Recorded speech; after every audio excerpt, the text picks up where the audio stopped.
So, hello everybody. It's time for a new tournament for Anna. Not a tournament, it's going to be a match. It's going to be a very exciting match. Anna against Odin.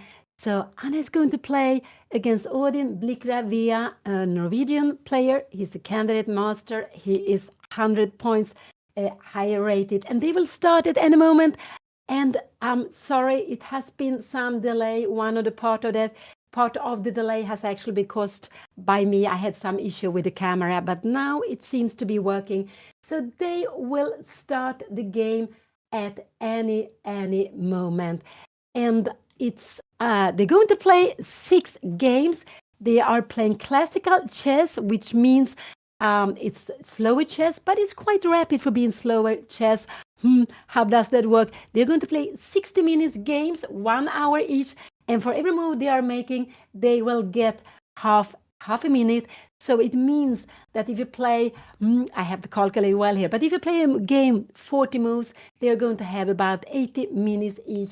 And here we can see Anna's opponent. He's sitting there at the board. He is there, and we are still waiting for Anna to come. They are playing the match in Oslo. And yeah, we can see it looks very nice with the playing hall.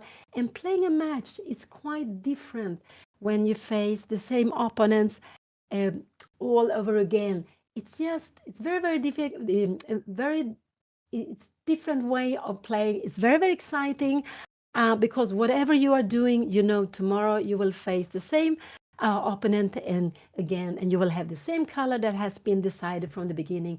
So Anna will each day she will start with black, and then in the afternoon, because there will be a second round today at 2:30 CET, 2:30 p.m. CET time, and then she will be white. So both of them will have one white and one black game each day. And hello, I forgot to tell you who I am. I am Pia Cramling. I am Anna's mother. So I am going to be here with you these 3 days because they're going to play today, tomorrow, and on Saturday. So the 3 intensive days where they are playing double rounds, but the time control is shorter. And knowing Anna, like her mother, she likes to take her time. It will be a little bit tricky to see how Anna will handle this classical game, but with shorter time. Because when we see, normally you play with 90 minutes, you can even get half an hour when 40 moves are made. You have longer time. But then, even then, the time is running away. And here, with only 1 hour from the start, it will be very exciting to see if Anna will cope well with her time, how she's doing with the time, that she's not spending too much time. You're not allowed to do that. I normally say that you can spend, let's say, 20 minutes maximum for a move. But if you spend 20 minutes here, it means 1/3 of the game, of the time you have for the game. No, that is too much.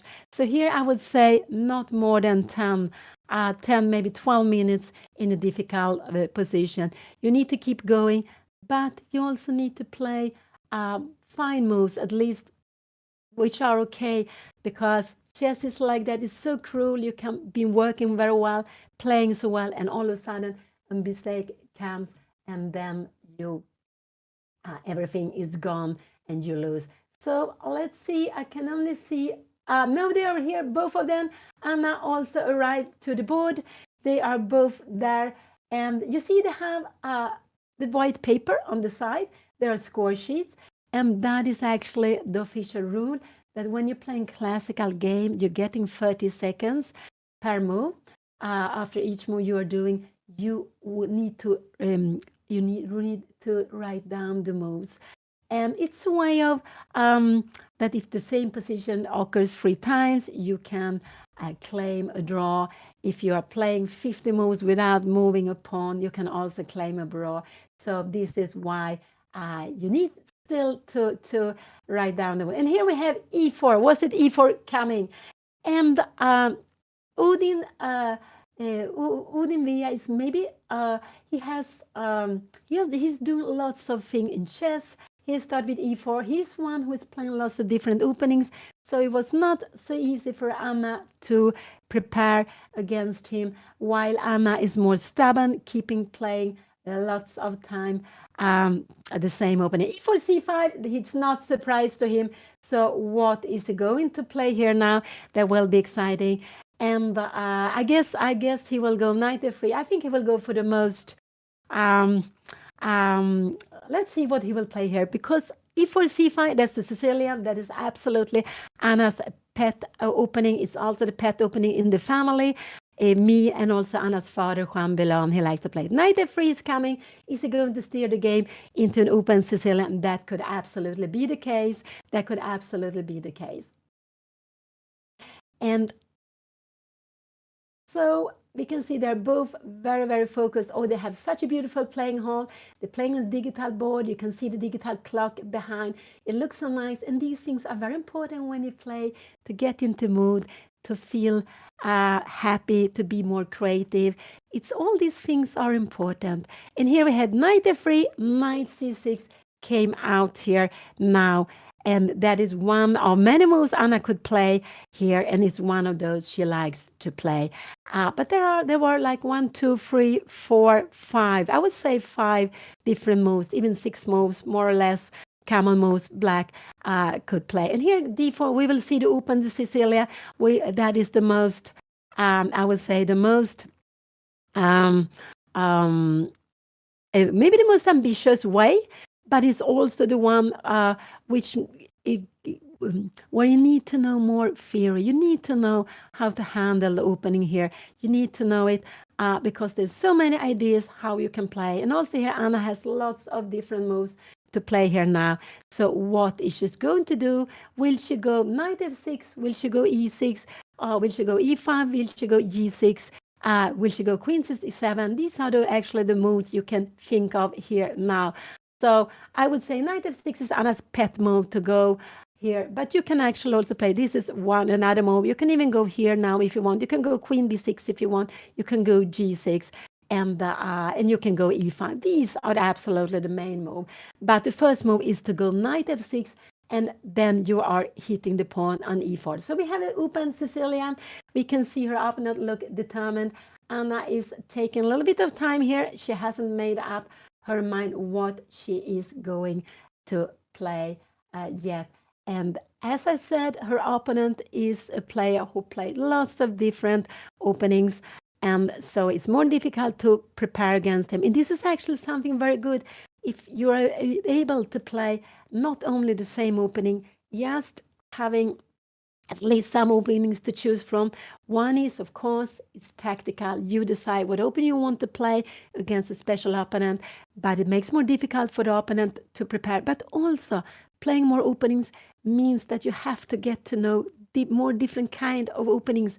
And I think for the understanding, it's actually quite good to do that. In the old times, when we didn't have computer, that was much more difficult. It was so much work to work with the books you were bringing. And here we had knight f6 coming. And what knight c3 will absolutely come. This pawn is attack. And the best way is to defend it is to do it with the knight. And he will absolutely go knight c3. Anything else would be surprise. Anything else would not be so good for white. I would just say that Black would just start equalizing easily if you don't go knight c3. So he takes some seconds here, but he will absolutely play knight c3 because everything else would just make life easier for Black. And this is also a little bit in the opening that we are taking the center, we are developing. Normally the knight comes out before the bishop, not always, but it's a general rule, knight before the bishop. But of course, we always have to keep the flexibility. So here we see Anna has brought out her two knights. She is attacking this pawn here with a knight, and he will absolutely now play a move. And Odin, he was the one who made a world record in the springtime in Stavanger when he and a friend was playing chess for 61 hours in a row. That was very, very amazing. That was incredible. And here we have knight c3. Absolutely, I would say must move. Otherwise, black would equalize easily. Now we can see this is Anna's pet line e6. You can go e5, steering into um, steering into Sveshnikov. It has different names, but you can also go d6, playing like that. And these are actually what you can choose from. Other moves are not so good here. So I would say 1, 2, and 3. These are the main moves to be played here now. Anna has stepped away. Oh, she has gone. Maybe she needs to take some coffee or something. So that's why she is not. That's why we can't see her at the board. But it's absolutely allowed. We don't have to wait for the opponent to go to sit at the board, and we're also allowed to go up from the board and to walk around. We're absolutely allowed to do it. So when we're playing tournaments or here it's a match, you have a playing area and you are allowed to be in this playing area. So normally you have a bathroom, you have also maybe a place where you can go and take something to drink or to eat something and a little bit walk around. So that is very, very important to have for a match, of course, and also in the tournament where it could be several hundreds people playing. They are absolutely allowed to walk around, but only being in the playing area. So yeah, Anna has her cup of coffee or tea, but she wants to have something else. But she will come. She will come back at any moment. But I would say that these minis will be very, very valuable. So it's not good. I'm not so happy she stepped out up now to do that. But it's yeah. But she will be back soon. But anyway, the 3 minutes, it's just like if 5% of the game, it's just some time spending and but we know also how important the openings are to steer the game to what you want to have and so it will be very exciting to see what Anna will play. I expect her to go e6 here now. She is back at the board. She is back at the board and what will she do? But I expect her to go e6. I expect her to bring this e pawn 1 or 2 steps forward.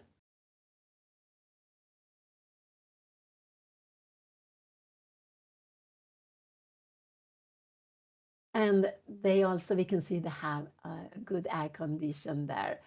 So Anna, yeah, I think she got and took some water. Yeah, it looks like it's a wind here. And because the opening is so important. One is to steer the game to what you want to have. Of course, that's very important. And also sometimes to steer the game to what your opponent don't want to have or to surprise your opponent. So your opponent will need to start thinking from the very, very start. And now Anna starts thinking here uh, a little bit before she will decide. Also, Odin, he is a program manager. He has a chess pod, Hack Snack, and he's also, of course, he's playing. I remember he used to come almost, I think, almost every year to play in the Gibraltar Open when he was held. Not every year, but lots of times. And he has a very well-known best friend. He's a very good friend or best friend of Magnus Carlsen. So it could be that Magnus has helped him to prepare for this match. And the time format is that they are playing a classical game, but with the less time you're allowed for a classical game. They are playing with 60 minutes each for the whole game, and after each move, they will get 30 seconds. But 60 minutes for the whole game is a very short time. And here we have Anna. She goes for the Sveshnikov directly. She goes Yes, for the boys. Sveshnikov directly. So I prepared You could go. something in the Sveshnikov. Really curious to see what Anna plays now. I really hope I can get in my prep, and I'll come back and notify you guys if I do.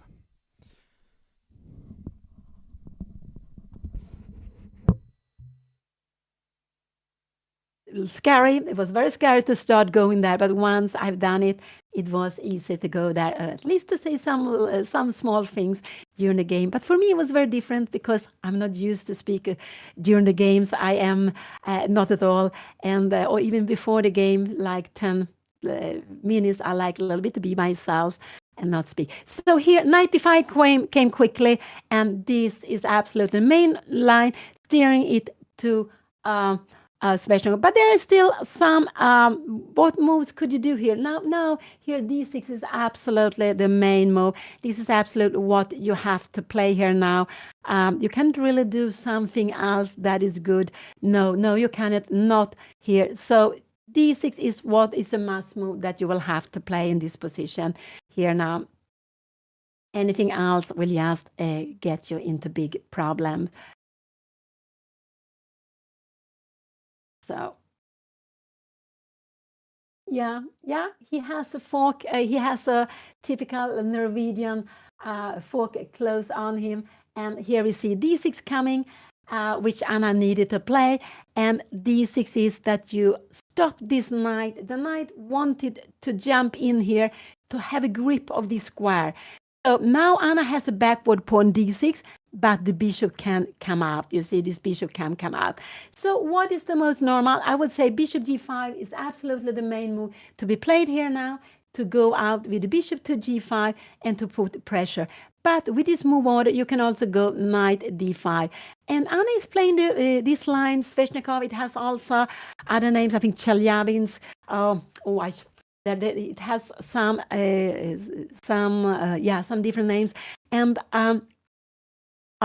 Magnus also played this line with black. I think it was against Karana in the World Champion match some years back. But of course, Magnus plays everything, so he has experience with everything. Let's see now. Now her opponent is sank into a little bit of thought. I'm very happy to see that. Because could it be that Anna confused him with going for this move order? Normally she goes for another move order, playing e6. When Anna went e5, normally she goes e6. So what can White play? White can go bishop g5. This is very logical. You are pinning the knight, and here it came very quickly. Yeah, it was not a long thought. And now this is just a terrible threat. So what Anna needs to do is to kick this knight away. She needs to go a6 here now. She absolutely needs to go a6 to keep this knight away and here it came very quickly. That was a must move to play. Otherwise, knight d5 would have been coming and it would have been, I would say, the end of the game. This knight, which is here on Anna's camp, has to be pushed forward, and she played it quickly, and I'm happy to see. And now her opponent can choose between two things here now. Either he can take on f6 or he can go knight a3. He can play both of them. So it depends on what he wants to steer, how he wants to steer, what kind of position he wants to have. The most common is to go back here, I would say. Knight f3 is absolutely the most common.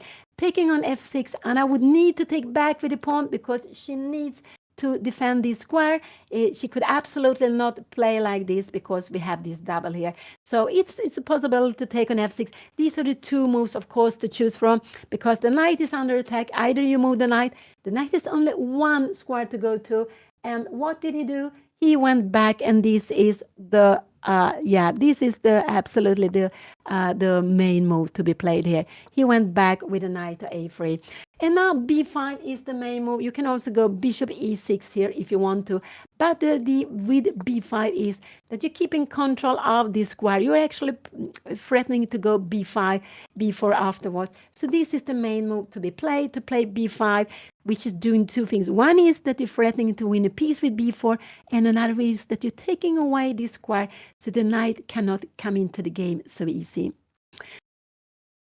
So here we have the position, and here it came b5, but there was also possible to go out with the bishop to e6. But Anna played b5. This is the main move. We have absolutely the main line here now.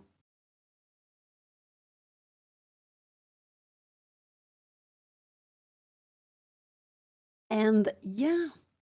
So, and we can see now, as I said before, this is a terrible threat. So black to move would win the game now. Knight e5 came here now, and planning to take on f6. And now the most normal is just to, you can play in different way, but bishop e7 is a normal way just to play. So now you are ready to take back on f6 with the bishop. And here now, in this position, white has, here we have it. So now if bishop comes, you will take like this. You will not, you don't want to take this way because we take like this. And now Anna is actually planning to take the knight on d5 here now. So what happened? Yeah, white took, let's see, they are playing quickly here. Bishop take f6. Anna took back with the bishop. And what has happened now? This was actually the best white square bishop had, because we see that this pawn is on a white square and he played e4. This is, he has go very, very quickly. Anna go b4 here now. And let's see what he will play. He's going after this pawn.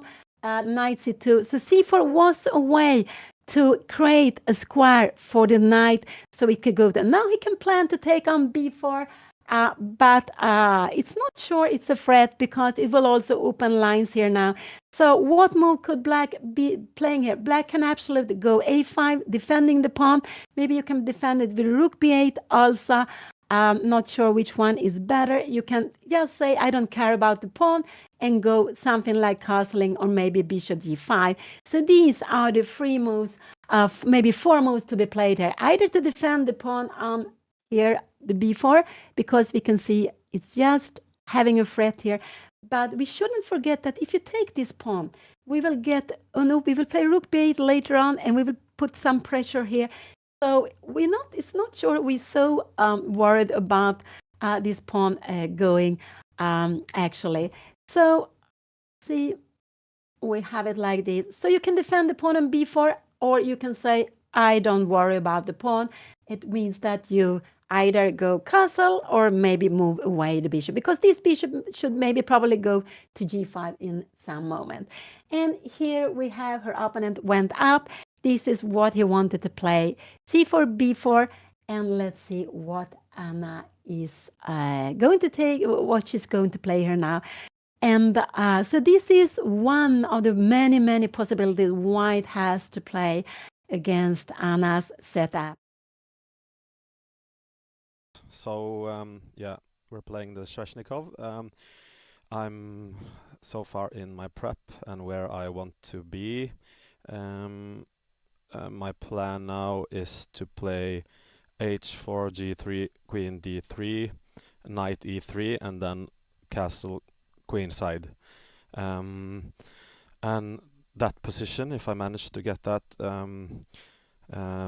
it looks like black is going to roll with the pawns on the queen side, but whenever a3 comes, I just play b3, and if b3 comes, I just play a3, and I can play f4, g4, f5, g5, and it's really easy to play for white. So and I didn't get much sleep last night, so I really need this prep to go in.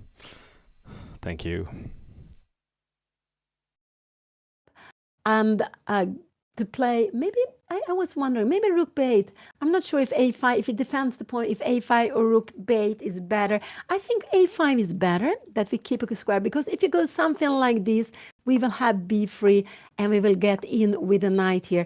So I think if we defend the pawn, we should do it with a5. So because if it defends like the other way, yeah, it could also, maybe it doesn't really matter which way we do. So let's see, we go a5, and then the plan will be to play bishop d5. We will absolutely go castling, bishop e6, maybe rook b8, queen d7, and to go back. So we have a long plan to get our pieces to the best places. I maybe played it quickly, but if we go a5, we decide to defend the pawn here, because the pawn will have to be defended sooner or later, but it doesn't have to be maybe defended just at this moment. But after that, what did Anna play? I expect Anna to go. What did she do? Did she play a5? Yes, and now h4 came. That is a little bit an annoying move, but it's still, and he plays it very, very quickly. So his idea now is actually to avoid, Anna should not take this pawn. He should not take this pawn, but she should just go castling here now. This is absolutely what she should do. Just go castling, not take it, because this rook with the pawn here, it's still not active. But if you take here, it will become active, and it will create a lot of pressure against the king side. So I would say go castling is absolutely fine to be played here now. This is fine because if you go castling and you go something like h5, no, you don't do it. We have bishop g5 and we are just very happy here now. So you don't want to play like this. If castle, so why did white play h4 so quickly? Because white didn't, if white just developed something like this, maybe you will go bishop g5. So this is what white wanted to avoid. We have here, we have the position at the board, h4 was played, stopping this, and maybe to play knight e3 without being worried about bishop g5. So in this position, what I would like to play is, yeah, I want to go castling. I want to go, I think, bishop e6. And then it's possible I even will go g6, bishop g7, and to go for f5. So, yeah, I just think that Anna's opponent, Odin, he has prepared his line also because Anna is quite stubborn with her openings. I shouldn't say anything, me either. I am also quite stubborn with my openings. And so Anna, she has been playing Sveshnikov for some time, so it wasn't a surprise that this could be coming up. And then he had decided his strategy. He's very well. He's also uh, aware of how important time is. And Anna, she is just a little bit taking a little bit. No, she's taking her time. She has spent 10 minutes, which is not maybe not that much, but they are only having 60 minutes for the whole match. But it's so important that she finds the plan here in the opening that she's happy with. And what would I do? I would have gone castling here. I would absolutely go castling, and then I would go. I think I would go bishop e6, and then probably even g6. This is what I would do. But g6 is a move. It's very. It's a move hesitating to play because it just becomes, if you go g6, I will like this, h5 will come and you will open up here. But what if you open up too quickly? We will take with the f pawn and we will actually use the f line. So it is double edged to play like this. It's absolutely double edged. So let's see. Here we have the position. So, but castle is absolutely what Anna has to do, and this is absolutely normal. Her king needs to come here. And if she goes castle, I guess her opponent will play maybe g3 or maybe bishop e2, maybe even knight. No, I don't think knight e3 because then it brings in Anna's knight. So you can see this knight, sorry, we put up the board, how it is with a nice color. These are very nice, warm colors. And yeah, and so castling. Okay, what could Anna choose from? She can go bishop e6 is absolutely fine. Castling, and she can go rook b8. These are the moves I can think of, but don't take the pawn. Taking the pawn would absolutely just open up the line for white, and this rook would become active. This rook is very passive behind the h pawn.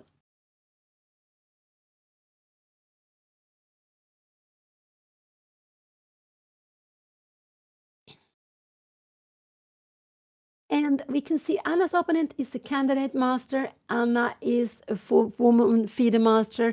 I think you become that you can get the title candidate master when you pass 2,100. I'm not really sure, but I think something like that.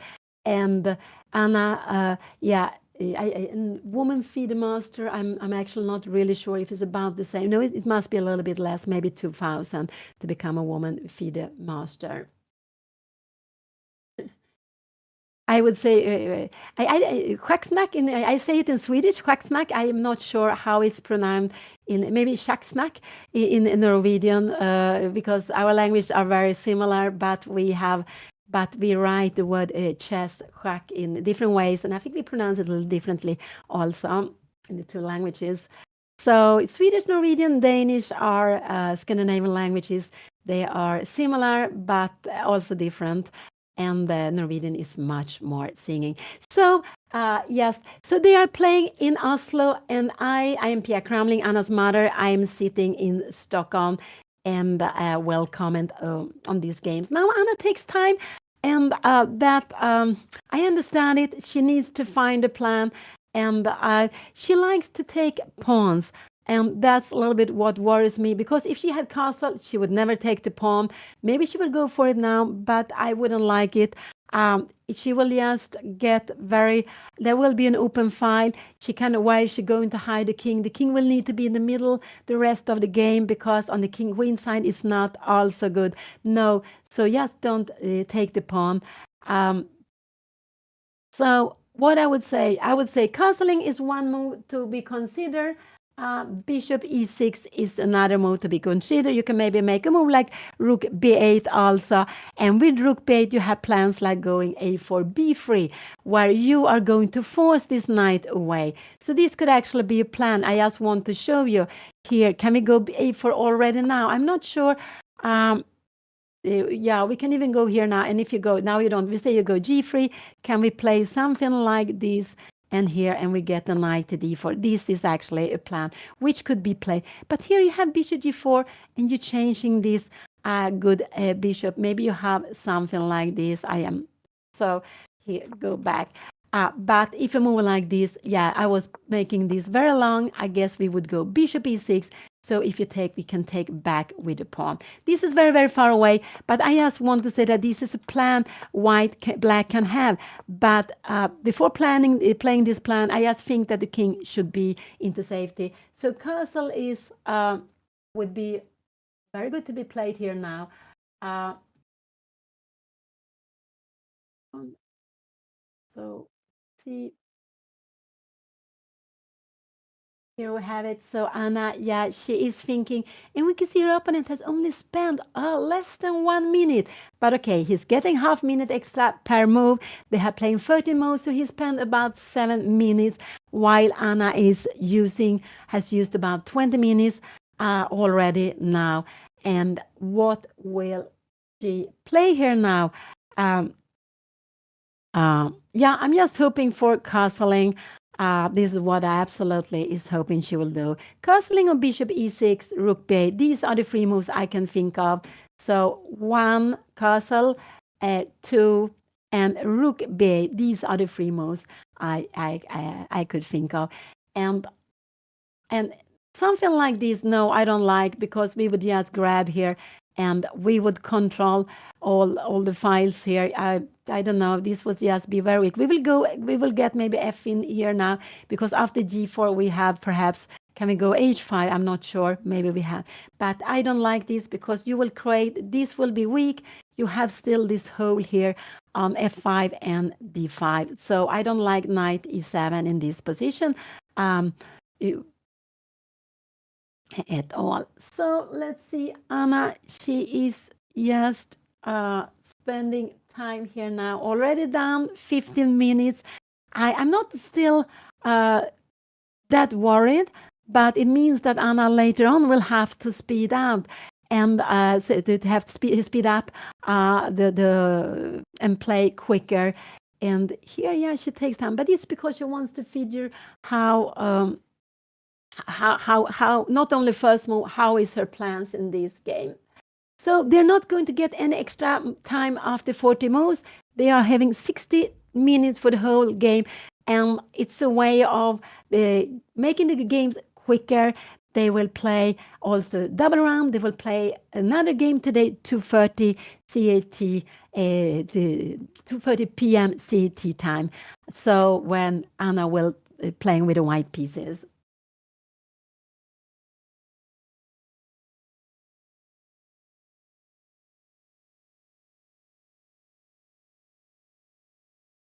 So it looks like Anna is on her way uh, Anna is on her way to move.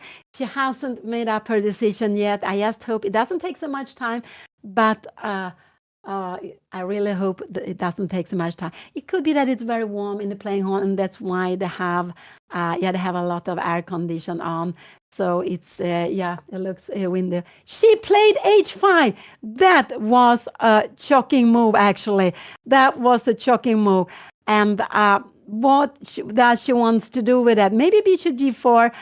But she played h5. She wanted to stop g4, and this is very. I think her opponent will look a little bit surprised here now. So it means if bishop e2 comes, Anna will need to go g6. She will have to defend it like this. And maybe this is fine here now to be playing. But she went h5. Oh, wow. Yeah, that was very, very. Okay, so this is my first time in the confessional. I've spent a lot of time. Um, I don't know if I have gone wrong.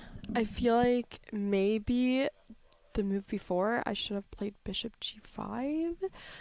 I somehow thought that after he attacked my pawn, I should either castle or go a5 and it doesn't matter. But now that I played h4, I wonder if I should have played the move bishop g5 before. But after h4, I kind of thought that I had to stop this pawn invasion, so I just play this move h5 that looks very crazy, and I mean, the moment I played this move, he kind of jumped, so I feel like this is definitely not theory, and it might be a really bad move. But I also don't really see the issue with it too much. Yeah, I don't really see the issue with it too much. I'm probably gonna go g6 at some point. I'm gonna make sure my pawn on d6 is not hanging. I think it's okay. I think it's okay. I hope right now that the eval bar is not saying that I'm dead lost after h5. I've never played it before. But yeah, I decided to go with my usual stuff this game. I wanted to see what he was gonna play against it. I do wanna surprise him a little bit though, in other games maybe, but I decided to go for my usual stuff this game, so we will see. But I hope that everything is working. I hope that you're all enjoying the match so far. I'm gonna not get so low on time because it's only like an hour game. Like, I keep forgetting, like, Anna, this is a 60-minute game, like, you can't be playing so slowly. Yeah, I also wonder what he said when he's been here, but Odin seems confident. He's like, yeah, he seems very confident. I need to not get alone time. All right, I'm gonna go back. I hope everything is working out well. Yeah. Okay.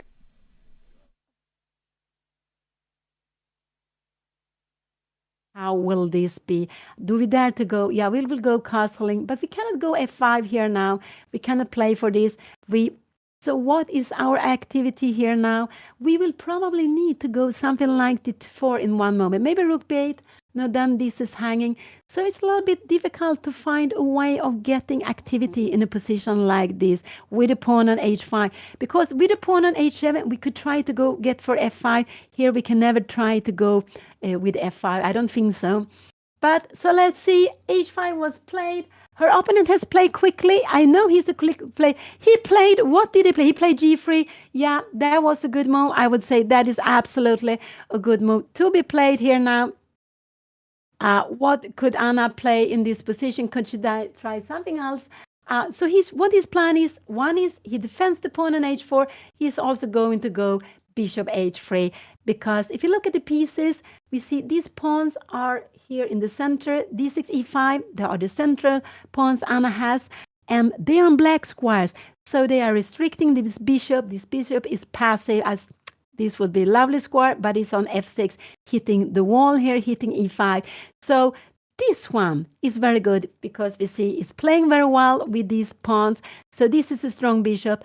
And white has the same. White's pawn in the center are on e4 and c4. So white allowed to change the white square bishop and play with his two knights against Anna's knight and bishop. And actually, if white could dream, white would love to change all the pieces and play with this knight against this bishop, changing the white square bishop, changing the knight, and play with this one against the bishop, because the bishop would be fine on c5, but it takes a long time to get there. It takes very, very long time to get there. And also, Anna will need to defend this pawn. She will need.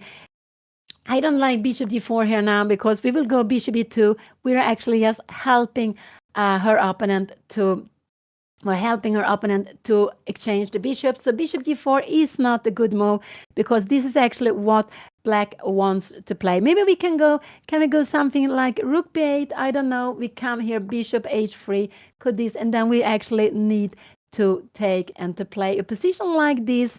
And can we try b3? I'm not sure this is a good move or not. Playing like this because we are giving some squares. There are no tactics with knight d4 because we would just grab it and we would also defend rook. This is very far away, but it could be she can. So here we have it. We have the position like this. g3 was played. That was a good move. He played it quickly. I was a little bit surprised he played it so quickly, but it's logical. He wants to defend the pawn, and he has this idea coming out with the bishop here to exchange it against Anna's bishop. So rook b8, yeah, I think rook b8 is also a move here. For me, rook b8 or g6, these are the moves I can see. I don't see any other moves. Bishop e6, I would say, would be not so good. Maybe can we take here on f6? We need to take like this, and we will play this position. We have bishop e2. We are going after the pawn, but maybe we can try to create some counterplay here. But this is not, no, that would not be nice. So not bishop e6. So I see g6 defending the pawn, or to go rook b8 to try to have some. Rook b8 is also a good move because you're taking away the fork here.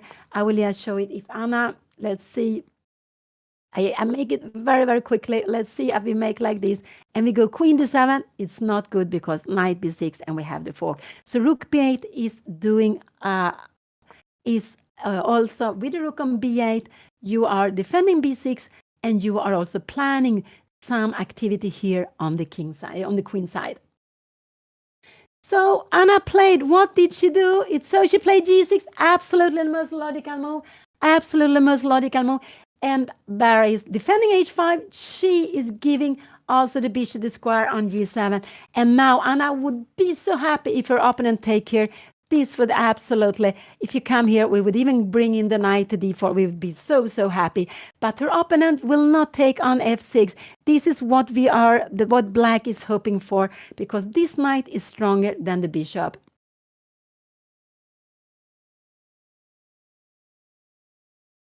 So we can see there are symmetrical here on this side, but it's symmetrical on this side, but I'm quite sure her opponent will go bishop h3 here now.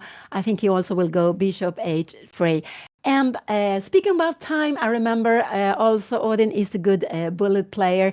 I was playing in a tournament in Harstad this autumn, and he was playing a bullet match, very, very exciting match.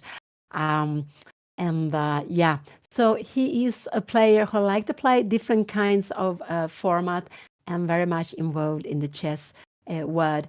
And so bishop h3 is what I expect him to play. Will he do that? What else could he be thinking of? He could absolutely, yeah, he could bring the bishop somewhere else. But if you go here, a little bit hitting the wall, it's more that he wants to sacrifice here.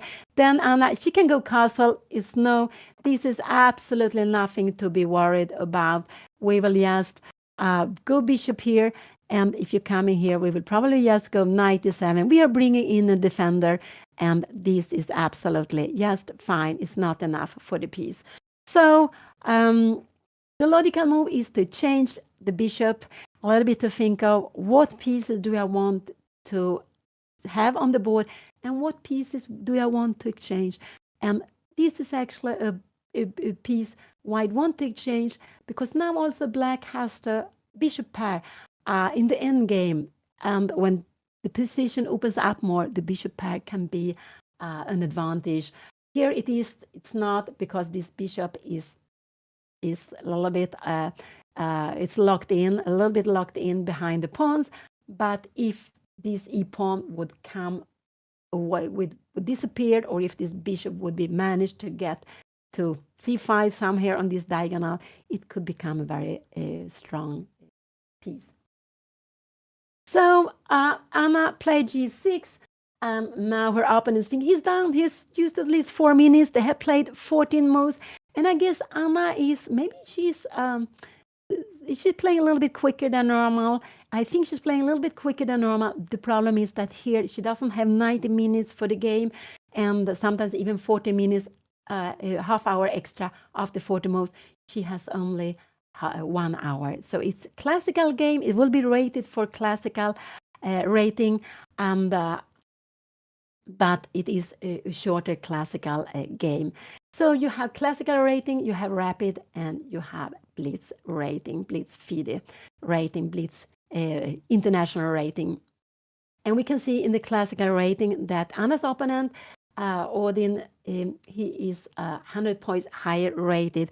So will we see that in the final score? Will the rating the rating difference be so important, or will Anna manage to show that she plays above her rating? She has now 2043.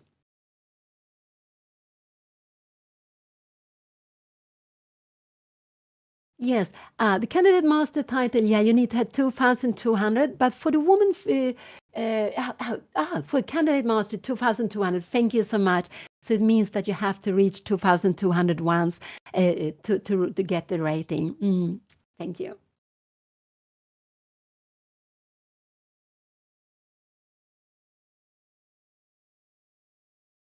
He played queen d3. That was a little bit surprising move. Now bishop g7. He wants, I think he wants to go long castle. I think this is his plan. This was so now queen d3 came, and what he did is open up. I think Anna will go bishop g7, and then he will go long castle.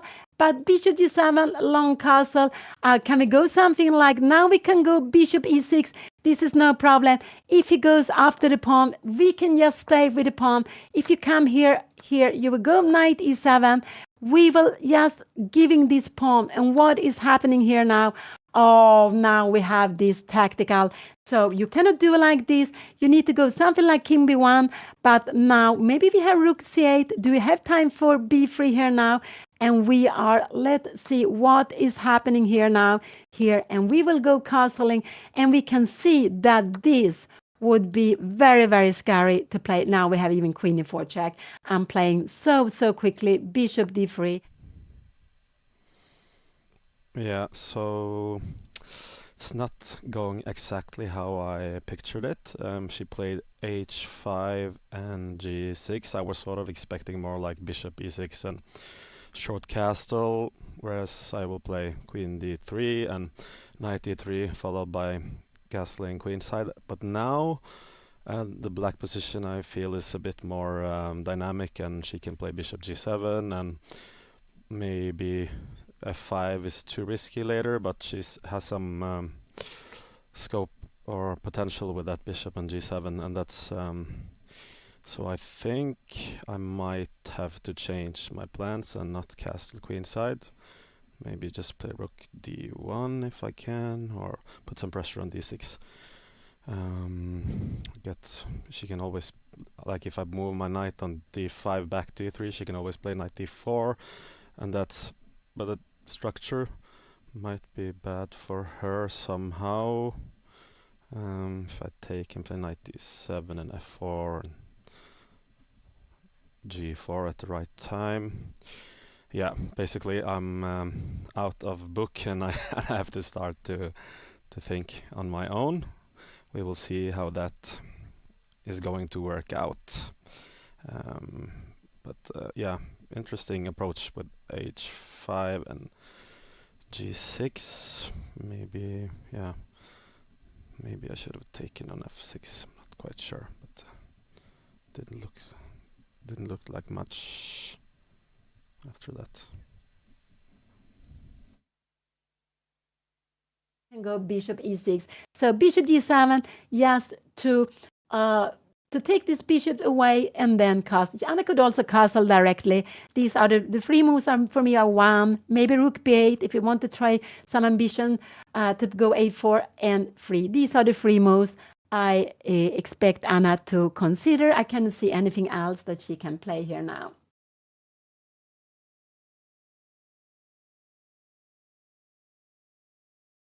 Oh, sorry. So, and this, I forgot that you were not hearing me. So Anna played castle. That was a good move to be played. That was absolutely good to be played here now. She needs to go there. So she'll be saying, you can take here. I don't care if you take here. If you do something like this, I can even take on F. Oh, I grab F2. This is absolutely fine. No, you can't do this. So so she went castle. This was a good move. And now Anna has 20 minutes left. She has only 45 minutes for the game. Her opponent has 55. I think I think he will play quickly. I think it's just his way of playing. So I think he will put a rook to d1, either by long castle, but long castle is dangerous. I would say long castle is not a good for him, but what could he more be thinking? He could go bishop e2, trying to go g4. He could absolutely go bishop e2 here now. And after this, can he try to go some craziness like this?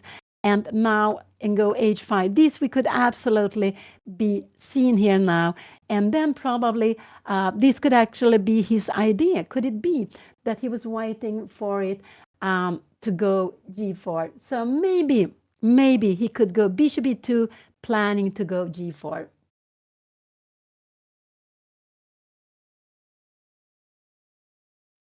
But I expect her opponent to keep on with his quite quick tempo, not spending too much time on each move, because it looks like he's on his way to move here now. It looks like that. Oh, it's getting so exciting here. So this is the position Anna Castle. Her king needs to come into safety, and the king is safe there on the king side. Where is her opponent going to put his king? I think, will he go long castle? Will he do that? I think absolutely he is considering, will he go long castling? I don't think he will take on f6 because if he takes on f6, take here, and he go rook d1, we can go rook d8 if he wants to, but we can even start some other activities, but rook d8, and we just keep the pawns, everything defended. And the rook is also defended, so this is not the problem, because though I wanted to say this is not possible, it's defended by the knight, so there's no c5. So let's see, what will he play here now? Oh, now he start thinking. And in general, I prefer that he spend some time, so they are getting more close with having more or less the same time on the clock, but he still has like 17 minutes more than Anna. So what are the moves to consider? Queen d3, for me, the logical idea was that to bring up the rook to d1. I thought that was the plan with the move. I thought that was the idea with what he played. But he can also go bishop e2, going for g4. He can absolutely go for that if he wants to. And I would imagine that this is actually something we could be seeing here now. Bishop g2 and here, and now to go this g4. This could absolutely be seen in this position. So it's just such an exciting position. What more? He can go long castling, rook d1, or maybe bishop e2. These are, of course, he can go bishop h3 here now also, but we will take it here, bishop g7, and then probably he will go with the king to, maybe he can go king f1, king g2, but I don't think he wants this. I think he would, in a position like this, go long castling, and we have something like this, and here we bring rook b8, so there is no fork here on b6. And this is, if you go f4, you will also open up for the bishop.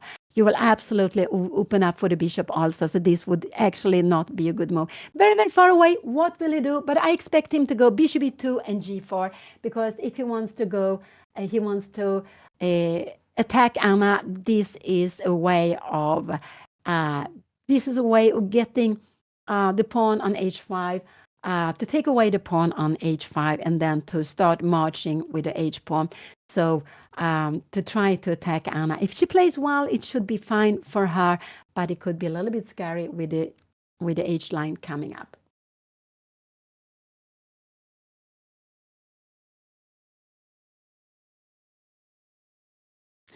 So we can see that this is Anna's bishop, which is not so good. This one is also not so good. because of the pawns here. So white exchanged the strongest bishop, but it was on with a knight, and but it was because the knight on f6 was having a grip, was having control in the center. And like this, white has this beautiful knight on d5. This is just very, very strong knight on d5, and it can be exchanged, and we will have another knight coming up there also. But black has this d4 square. So he played knight e3. Oh, this I think was not a good move. Knight e3. This was not a good move, but he wants to go g4 this way. So he wants to go g4. So I would say knight d4 or bishop d7. His plan is g4 like this. So I think knight d4, I think we will see. Will he then go g4 here now? And can we play like this? I'm just wondering. We have knight f3 coming. Oh, this would be just completely very, very crazy here. And we will bring in, no, this is very crazy. I have no idea what's happening here now.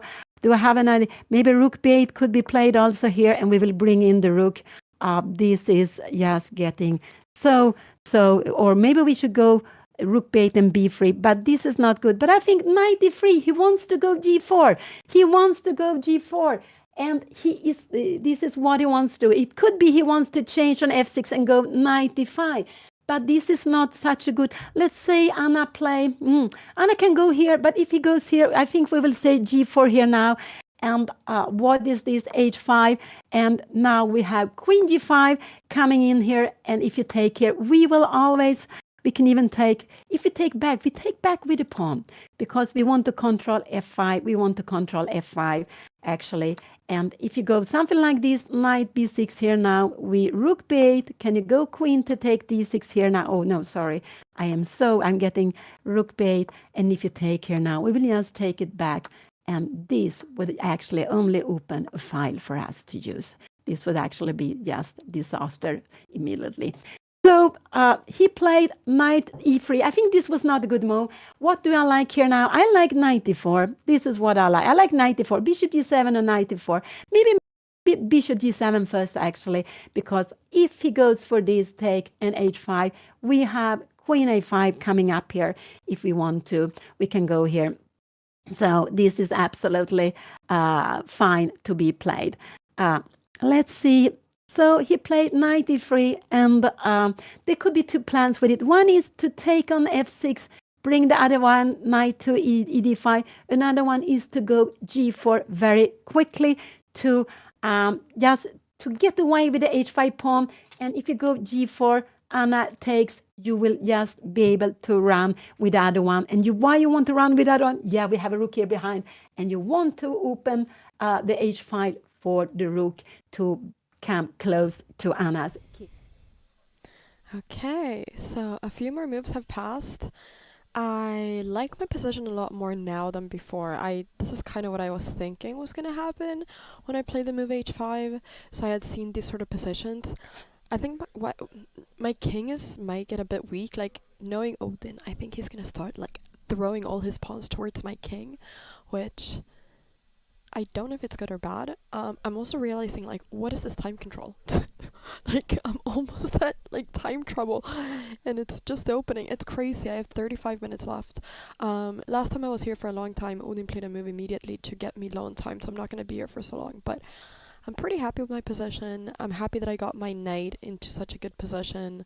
I don't think my d6 pawn is weak anymore. So yeah, I feel pretty good. Just gotta make sure I don't get checkmated. Okay, I'm gonna go back now. Okay. Ooh. Looks like she is on her way to play here. But knight d4 or bishop g7 are the absolutely most logical moves to be played here now.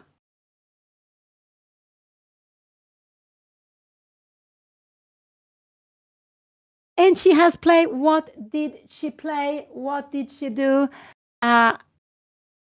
She played knight d4. Yeah, I'm not surprised.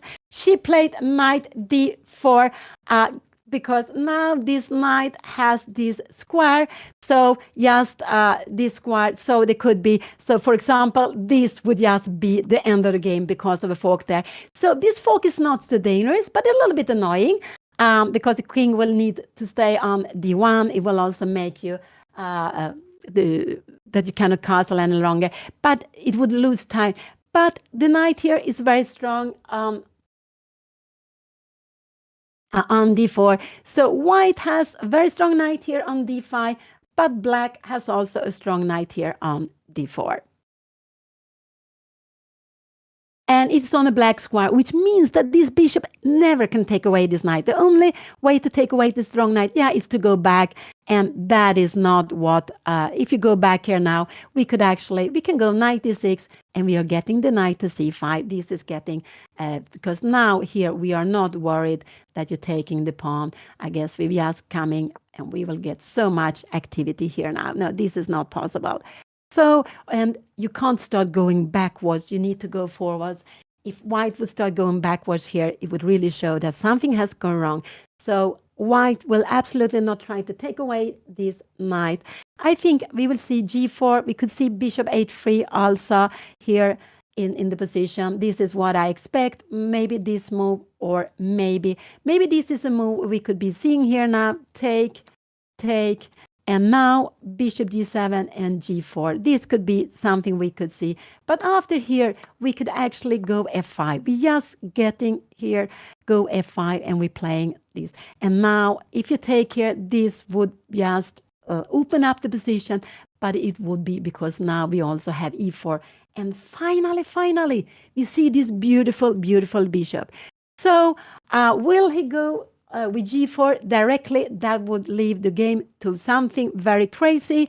Will he go bishop h3 planning, or will he go maybe bishop e2 here now? This is also bishop g4 and now g4.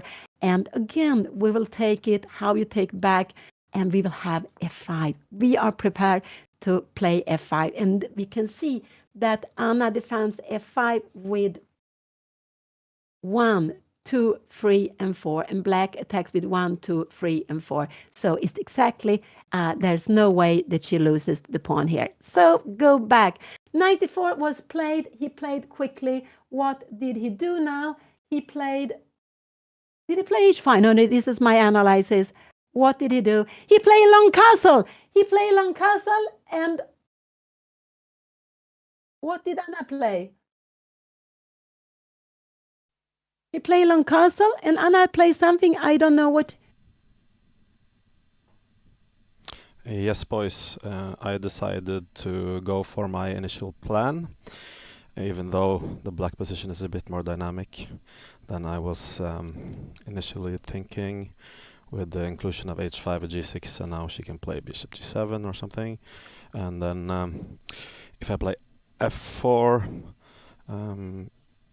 I want to play f5 at some stage. She can play f5 maybe herself. Bishop g2. It's all a mess, sort of. My plan was that the bishop should be on e6 now, and the pawn on g7. That would be a bit different. Ideally, I would have gotten to play f4, f5. But now she might as well open up the position, and her bishop on g7 would be strong, but yeah, my knight on d5 is obviously good, and I think I can get an attack going, but it's a bit more chaotic than I expected. Stay tuned.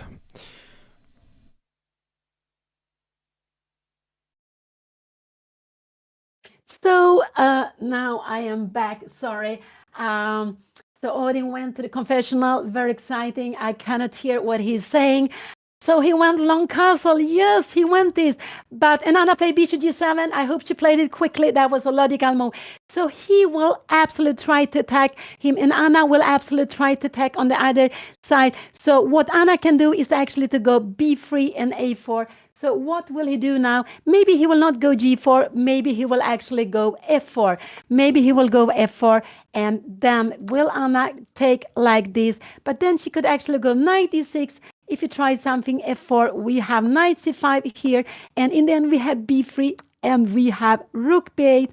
Maybe you need to go something like b4, and to stop it. But no, look at this diagonal. It's coming up. So f4. No, I don't think we will see f4 because after f4, Anna grabs it, and then finally this bishop diagonal will be open.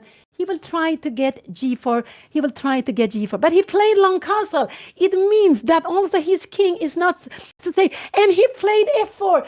But this is not a good move. It's not a good move. But he is just going after Anna's king.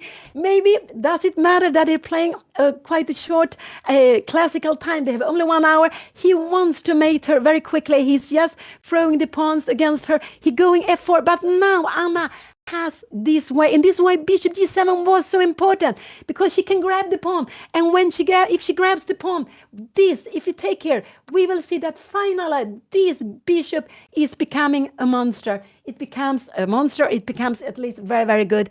And if you take like this, no, this is not the way to play. You need to take with the pawns. In here, Anna can actually do, this is a very beautiful move. You are going with a knight to c5. If you're coming here, maybe we can go knight c5 here now, and you have bishop d3. And I'm not really sure where this bishop should be. Maybe here. Can we start something with a4, a3? I'm not sure. How is the position like this? f5 is here, and we have maybe queen a8. I just want to bring some pieces here, and we have things like this. Oh, this is getting so very. And also, if you move like f6, there's so many things. I just want to show you that. Yes, here, and we have a mate here. So this is very, very far away. But I would actually say that she can go f5. She can take on f4. These are very good moves. She can go a4 also. But a4, after a4, her opponent will go f5 and to play this. And now Anna can take this. This is also possible. Taking here, and here. And I guess we'll need to go. Maybe e4. Yeah, e4 looks logical. And we will, yes, to bring in the pieces here. And here she has also, but her king is getting a bit weakened. It's good that his g3 pawn is here. It's actually in the way for white, but there are some plans going b3 or maybe a3 to open up the diagonal here. But I wouldn't like to. I want to take on f4. I really want to take on f4 to open up for the bishop. Really to open up for this bishop to get it awakened, and we can see how the bishop is looking very far away from the king's side. It's a long rank, it's a piece, long rank piece, I believe you can say, that is can stand on one side of the board but control the whole side of the board. So it takes control here in the center, but all the way to white's king. So and we can see Odin is playing very quickly. I think it's just this is just his way of playing. He is just quite, a little bit impatient, I would say. He just wants to play the moves quickly, and he wants to play very aggressive. And here we see that f4 came, and the right way now is to take on f4. Will Anna dare to do that? It's not so easy to evaluate it. Her bishop will be strong, but will the strong bishop, will that compensate that also the G line is open? White will go f5 and try to attack g6 afterwards. But the strong diagonal is just so important. So let's see if we go something like this here. Can we go here? Knight c5, bishop c2. Maybe now we can even make, this is what we've seen, and we saw rook b8. This is absolutely, yes, very, very nice for Anna. She flattened to take with a knight or with a rook. I guess with a knight, 94 is coming. Yeah, with a knight. Oh, wow. Or with a rook hitting b2. So let's go back. So I do hope Anna will take. She's down to 27 minutes, and we can see that this hour is not a long time, but it's the shortest time you can play a classical game with, and it's 1 hour, and they get 30 seconds per move they are making. So even if they get down to 0, they don't necessarily have to lose some time, but they will get so little time, only half minutes per move, that it's easy to go wrong. So the time is so important to not feel the stress of the time, and just to handle the clock in a good way, and also even with little time, to be able to play, find good moves, even when you have very little time. But that is someplace very good with that. For me, that is difficult when I am having like 30 seconds. I the clock is too putting too much pressure on me. But what will Anna play? I do hope she takes on f4. But I'm a little worried she will spend some time. She's not really allowed to spend 10 minutes here, but it's one of these very important moments. It's a critical moment. But in a chess game, we will get several critical moments. And it's a little bit like we have to make new plans all the time. We are making mini plans, and then all of a sudden our opponent make a move we don't expect, and we have to readjust to the move and make a new mini plan. And here it came. Her opponent, he played castle, long castle. He played f4, and now Anna needs to make a big decision. There are lots of time with the pawns. When we are changing pawns, we are moving pawns forward. Sometimes it's a small pawn move, but sometimes there are actually big moves. So I would say h5 was a big move, h4 was a big move, f4 was a big move that white was playing, because it allows black to open. And to take here, it's a big move also, because how Anna plays, it will just make the game very different. But I think it will be more difficult for her if she doesn't take. So what more could she do? She could also go for f5 here now. And if you take here now, to take with the pawn and bishop e2, we have can we go e4 here now? Queen d4, and to go something like a4. This is possible to play. And in the pawn, we have a3, because after b3, we have this. And the pawn is coming down here now.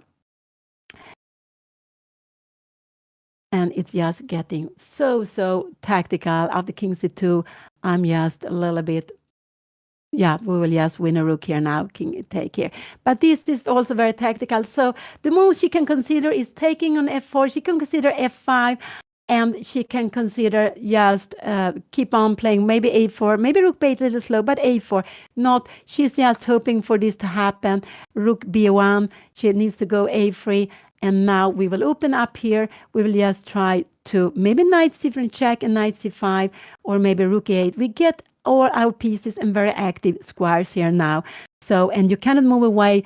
You cannot move away because there are things here. We have this. I just want to show here, and we have threats against b2. So this is very, very far away. So, but the moves I like is either to take. I would say I would like to take f5.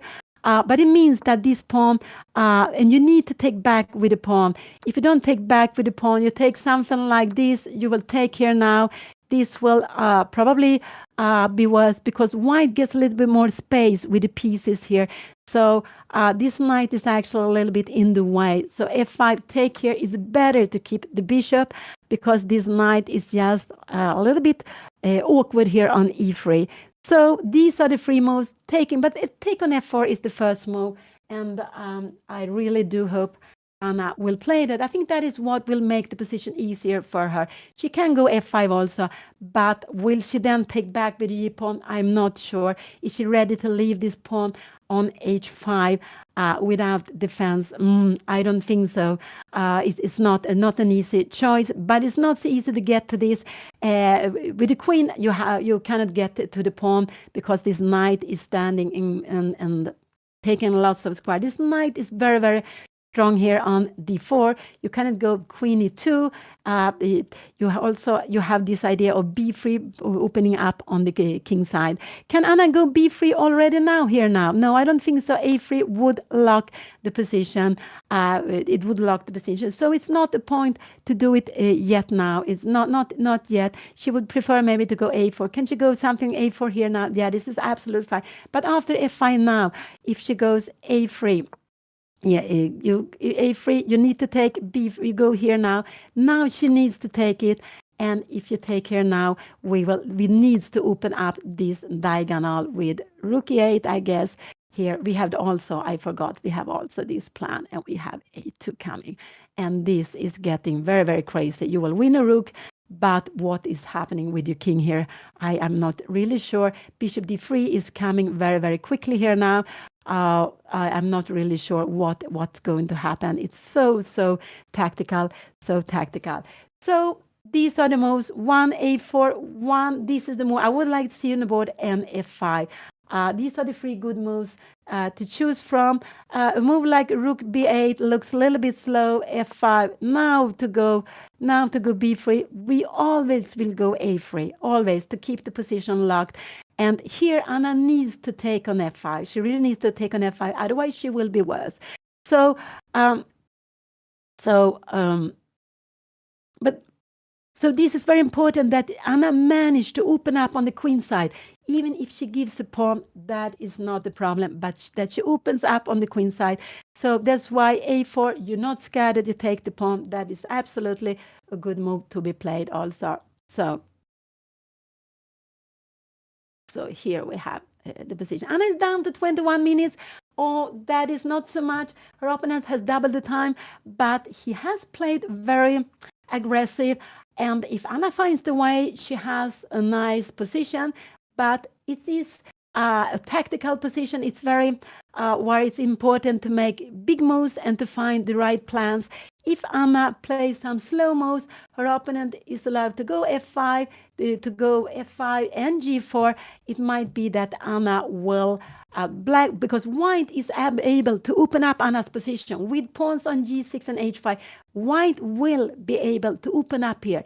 So these two pawns, which are not moved, so there is no hook to use to open up the position here yet, makes it a little bit more difficult for Anna to open up. And that's why it would be good to open this diagonal now. So taking here, I guess he will take here, and maybe, yeah, 96 is good. You're planning, because if you go something like this, and here we will go, yeah, we have this b3 move. Oh, this is just fantastic. So let's see. I'm really hoping Anna takes on f4, because this would make the position easier for Anna to play. She takes on f4.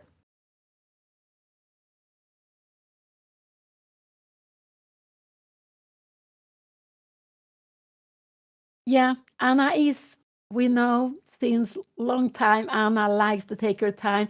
And this is a habit she has from me, her mother. I'm Pia Cramling, Anna's mother. And I'm also a slow player, always spending a lot of time. I lost many games on time when we didn't get this 30 seconds extra, because 30 seconds extra per move was only introduced after the digital clocks came in the 90s, in the middle. I guess they were in the middle mid 90s, starting to use the digital clocks. And I remember in Sweden, even with the digital clocks, they didn't want to have the system with half minute extra per move. But now this is standard, and it's very, very good. And so Anna has got her habit from me, and it's like, because she wants to calculate lots of things, but in some position you need to go for what you feel for, and also here it's not possible to calculate everything. Anna's down to 18 minutes, and this is what worries me. It what worries me now, because she will get very, very little time soon. So soon she will be playing with very little time, maybe half minute per move, and then in a position like this, if she goes wrong, it's so tactical. It's impossible to go a little wrong, but if you make a big mistake, it could just be the end of the game. So I do hope Anna plays soon, but also that she plays one good move. And the good moves are taking on f4, maybe f5 or a4, because this is a race here now. White is want to open up on the king side here where Anna has the king on the king side. Anna, here's the queen side. Anna, the white king is there, but it's where the queen starts in the opening. So, and Anna needs to open up on the queen side. And here she has this possibility to open up for the bishop. So this would be very, very good to do so.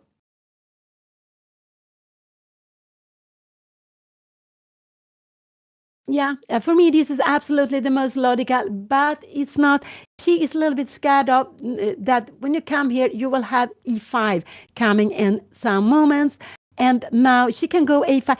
I think this is a little bit difficult to see this maneuver, but it's so good, because you are if you go f5 here, the queen, if you come here, yeah, here, we will, I guess we will go, maybe we go a4. Can we take here now? This is what I'm wondering. Can we take like this? here now we have maybe we have queen 8 and we are defending everything. And if you move like this, I just want to show you here we have rook f2 and there will be just end of the game. So take on f4 is very, very logical. It will make the game easier for her.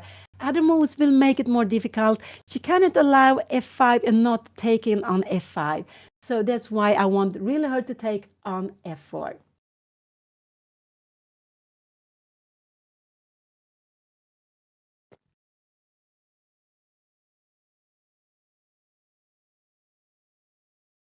Anna is sitting there fully focused. Here we can see Checkmate, where Odin is the program manager. And um, yeah, so he's just very involved with chess in lots of way. He played. He made a world record playing the longest game this year in Stavanger, playing against a friend during 61 hours in a row. That was just quite amazing. And we see that he is a player. He takes quick decisions. He likes to go for the attack. And now, how is Anna going to react here now? And that makes it a little difficult for Anna because she doesn't get time to think so much on his time. She only can spend her own time. And she's down to 15 minutes. She's very, very much focused. What is she going to do? She looks so much on the queen side. I think she's looking at a4. All right, I'm back. I'm feeling more confident now. She's low on time. That's one thing, and actually the prep was to allow this knight on d4, and it's sort of the definition to play around it. And a big point is whenever she plays b3, I go a3. She plays a3, I go b3. Okay, and then there might be some f5. Maybe she has to play f5, or else I'm doing it. But there might be some e4 for her at the moment, combined with knight c2, something like that. But I can always play rook h2 and cover the b2 square, and I don't see like when she can't, well, or if there's not some really, really creative sacrifice. I just feel that I'm in a good territory, and my attack will go on. For black, it's not easy with to get the pawns involved, and that's yeah. I think I will win.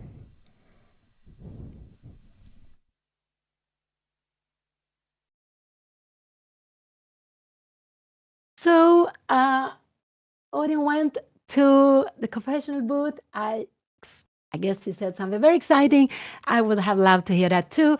So I don't know what he said. But the problem is that Anna is still thinking. He went there, he's coming back, but she is still taking the time. And that is a bit worrying. But it's a big moment for her. It's just very, very important what she plays. She needs to find a plan, something she is happy with, something she understands, and that is the main thing. So what she's going to do, I think she's a little bit concerned that she cannot open up the queen side so easily, because if she goes a4 and a3, her opponent will go b3. If she goes b3, her opponent will go a3. But taking on f4, she will have a fantastic bishop to play with, and that's why I really would like her to do that. f5 is also absolutely fine to play, and if f5 you take like this, we can take not with the bishop, we should take with the pawn. Yeah, this is a little bit more difficult.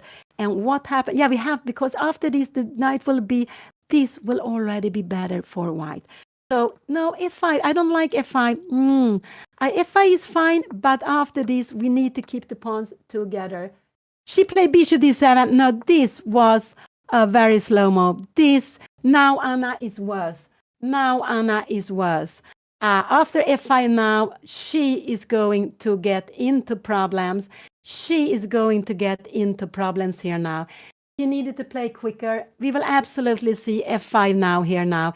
She will absolutely, because this was a too slow move. After f5, she will be, what is she going to do? She will not take. She wants to keep this. what she wants to keep. Maybe she wants to go bishop h6 here now and try to have some, but this is getting very, very aggressive. No, after bishop d7 now, Anna, this is too slow move. Anna is going to get into problems. I am now very worried about her position. I'm sure her opponent will go f5. And what is Anna going to do here now? I don't know what she's going to do. I think is she going to do something like this to rook d2 here now? Yeah, he can just move it away. I don't understand it. Maybe she wants to go bishop c6, but we will just go g4 here now, blowing up the position. So after bishop d7 now, I think Anna will get into a big, big problem. And I'm very, very worried about the game. And this is the problem when it's it's a race. One slow move and you could be just been suffering for the rest of the game. And this is actually what I think could be happening. So g5, she will needs to take on g5, and she will needs to go e4 and rook e8. This is what she needs to do. But you have queen f4 here now, and we will need to go something like this. Can you come here now? Oh, yeah, to play this. But this is just very, very scary to be played. No, this is not. She will not do this. So after f5, she needs to go. So I would even say that after f4, even rook e8 was a move, because if you go f5, take, we would go e4. So even rook e8 was a move in this position to be played. Maybe even queen a8 was a position. I was just wondering, could we play queen a8 here now?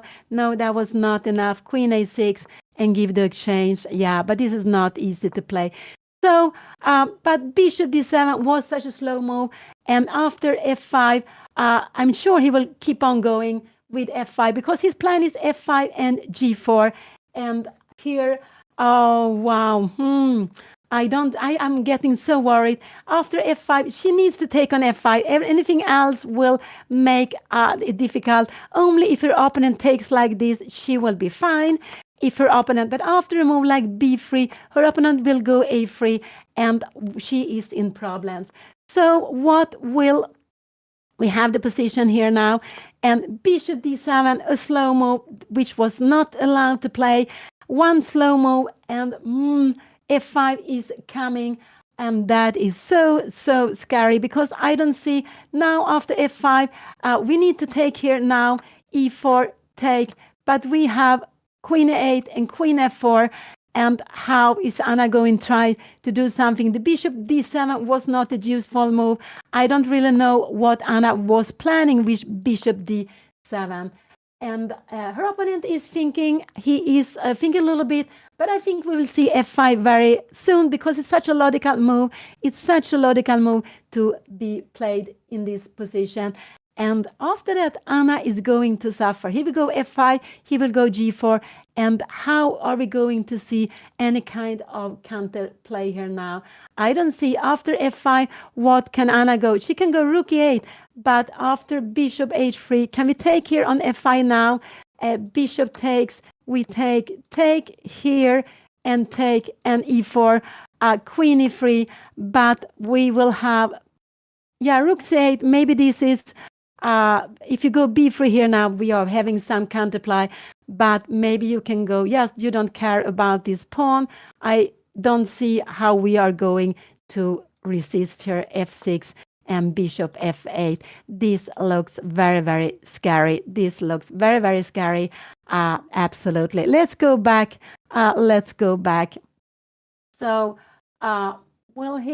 he's thinking, but I cannot see f5 is, because when you go f4, f5 is the logical move. If you go something slowly like king b8, then Anna still can take on f4. Still, this would be very, very good to be played here. And I don't really understand the plan with bishop d7. I don't know. I think the plan is to go bishop c6 and take on d5. But there will be another knight coming. So there is no, Anna doesn't get more activity with this. And it's also very, very slow. It's absolutely very, very slow move to be played here. So, but I don't see the logic with this move. Also, if she wants to go bishop a4, the rook is just coming to g2 or h2. She's just helping the pieces. So I don't really understand it. So even rook e8 would even have been a move to be played in this position. And then maybe to see something like this could have been happening here. And we could again take here. But this is maybe not. Yeah, this would be about equal. This would have been. So rook 8 was not a good move. The good move was to take here. I would say was the easiest move. But bishop d7, what will he play? Now he takes some time. He's been spending, it's a 6-7 minutes. Anna is down to 13 minutes. And it's not only that she has a little time after bishop d7, her position might become difficult if her opponent play what I believe is the most logical move. He pushed the pawn to f4. Will he push the pawn one move further? And then it will be, I would say it will be, I cannot see a way for Anna to create counterplay. She needs to open up the position. If it's only opens up on the the king side, there is no way she can defend it. There is absolutely no way she can defend it. Could it be a move like bishop h3? Could this be possible to be played? Can we take here now? And yeah, I don't know, b3 taking here, but how is this position? This is just better for white than before because the rook are coming up quicker. All of a sudden, this is also good. So bishop h3 is another good move. Her opponent also can go. Her opponent can go bishop h3. He can go f5. Both of them are good. And I don't see the plan with bishop d7. I don't really understand the plan with bishop d7 that Anna played. So let's see here now. Oh, yeah, this is exciting. What can I just hope he played f5? And what is Anna going to do now? Now she's in problems. I would say that she is in big problems here now. Really in big problems because she need, if she doesn't open up somewhere, it will be coming g4 and there will only be play on the king side. There can only be one result, that her opponent will get to her king if she doesn't have counterplay, because her king is too weak. She will not be able to defend there. She needs to find a way to get counterplay, and I cannot see how she's doing that. The only way I can see is to take here now. Take here and to go e4. Can she go rook e8 here now? Because no, then we have bishop d2. Do we have something else here? Or we have queen e4. We are blocking everything. So you don't really have time for this. But so she needs. So f5 was a good move. It was absolutely a good move. It was also the logical move to play. It was just a logical following up here now. And what was Anna's idea with bishop d7? I'm not really sure what her plan was with this.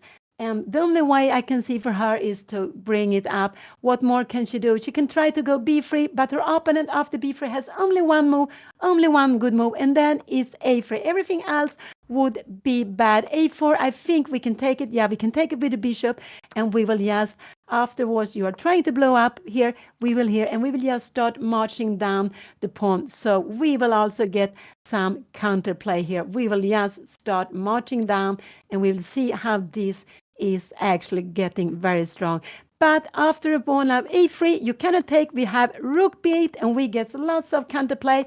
But after b3, you have a3, and it's just, I cannot see a way to get counterplay. Yeah, maybe we can do like this, and we need to get e4 going. And what can we play here now? Can we go something like this? No, you have f6. And you have bishop d3 coming. This is just good night. You need to come here, but you have this active square, and this is the problem. You have this active square, and after here, you can just keep on going here. After here, can we take this one?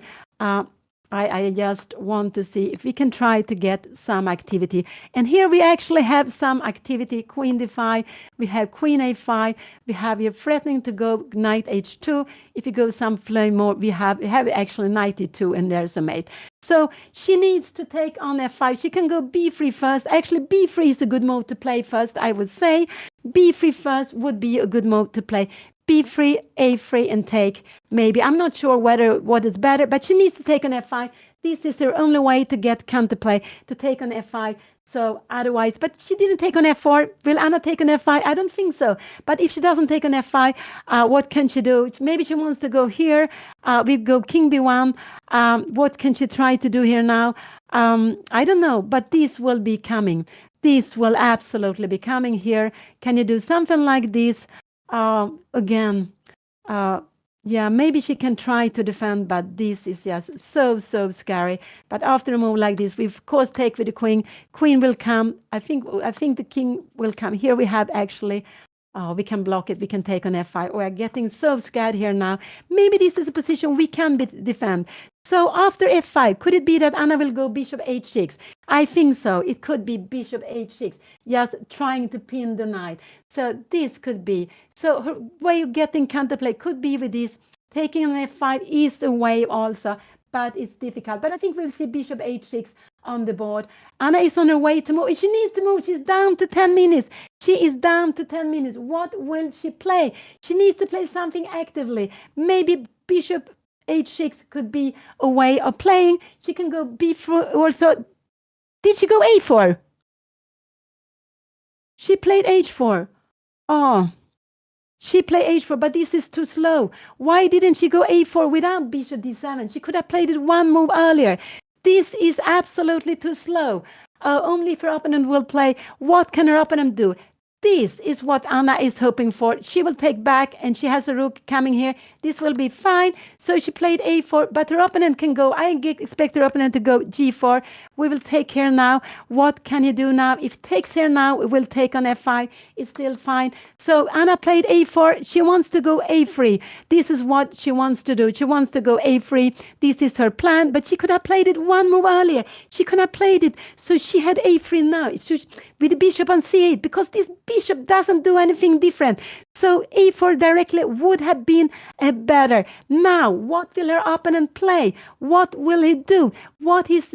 So will he go bishop h3 is a good move. Anna will probably go here now, but we have b3. She cannot take here, and maybe something like this, but we have king b1, and this is absolutely getting fine. I don't know how to do here now. So bishop h3 is a good move to play, and after bishop h3, one is that you will get the rook to f1.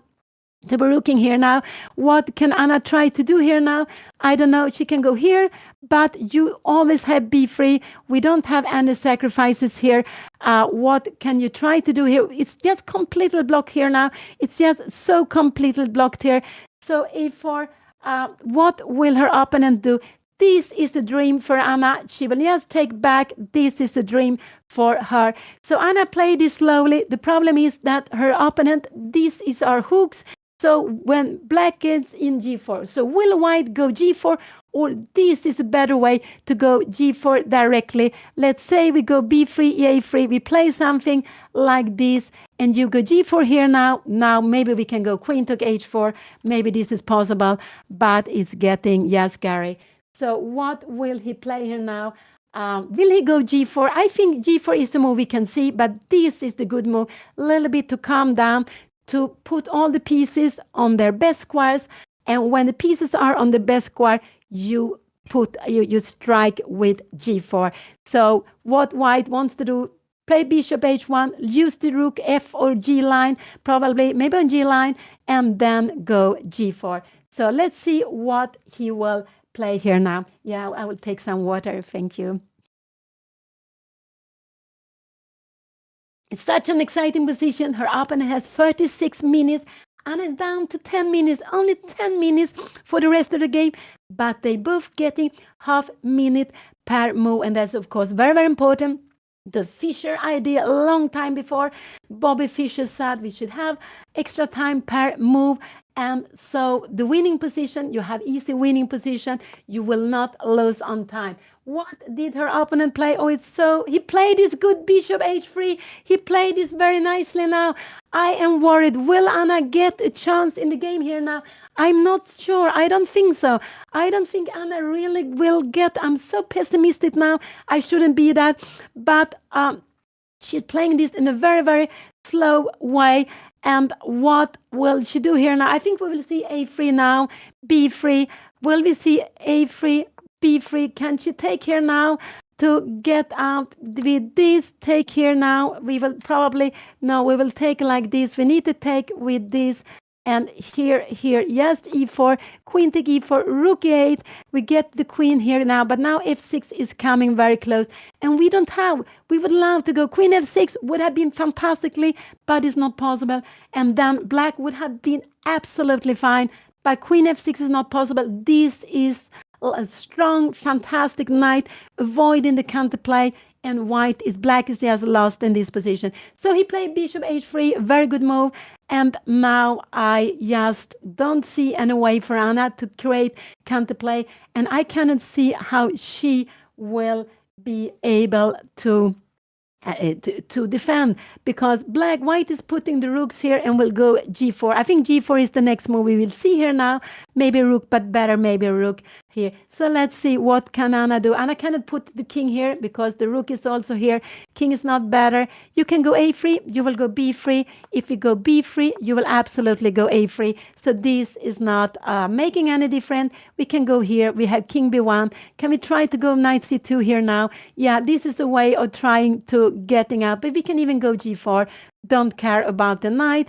You're taking here, and you takes, and after just try to block here, but everything is you coming 95 back, and if we take here, we just, you see, we have absolutely no counterplay. It's completely blocked here, and white is just going to open up the position.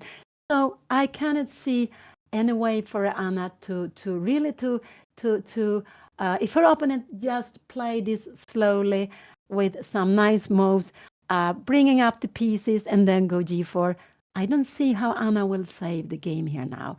I don't see any way of saving the game any longer. No, queen c8 is not good because you have the check here. So this knight is very good all the time, but also queen c8 is not doing anything else because it's just white will play rook f1 or rook g1 and then go g4. So white's plan is to just open up to strike up the position with g4 here. So Anna could try to go rook e8, but then we will say maybe a pawn like here, g4, and there is nothing. We don't really dare to take here now because we will take here now, and yeah, this will just the f6 will be coming. There will be pieces hanging. No, this is not possible. So I'm just getting very, very worried here now. After bishop h3, her opponent is just playing this very nicely, and he will play, yeah, he will go g4, and this is not a position for a draw. This is just a tactical position where white is going after Anna's king, and black doesn't have any counterplay on the queen side. Anna is down to 6 minutes, but I'm not worried about the time now. I'm actually worried about the position because the position is so difficult for her. Can Anna try to go here something crazy like this? And if you take, we go b3, but we will just grab it. Can we try? We just grab it. There's no way of getting in anything. So can we try to go rook b8 here now? But, and let's say you play something slowly like this. Can we go a3, b3? I'm just wondering, can we try to play like this? And you go g4. Yeah, we don't have the rook back here. No, this is just crazy. So let's see here now. There is absolutely no way for Anna to create counterplay here on the side. So maybe bishop a6, just a little bit better. Or I think we will see more like king b1 here now. You can go b3 and a3. But what are we going to do? Take here now. You can take, if you take with the queen here now and bishop c6, how is this going to be? We can take here now, and maybe now after c takes, maybe we are getting in here. So Anna needs to put the pawn on b3. She needs to have the pawn on b3. I think this is the way for her to get some kind of game. She's down to 4 minutes. She is really down to 4 minutes. And I'm a little bit surprised Anna played this passive d7. All of a sudden, Anna normally likes to play the most active move, but she played one passive move. And then when she started with a4, she's too slow. She's really too slow. And So, but she needs to go B free just to have something. She really needs to go B free. But I think maybe A free is more tempting. Try to open up with E4 later on, but there is no way she will get in to use the long diagonal. And her opponent, even if her opponent is a quick player, and Anna is like, she's thinking a lot, but it's because the position became very, very difficult when Anna made this move bishop d7 a4.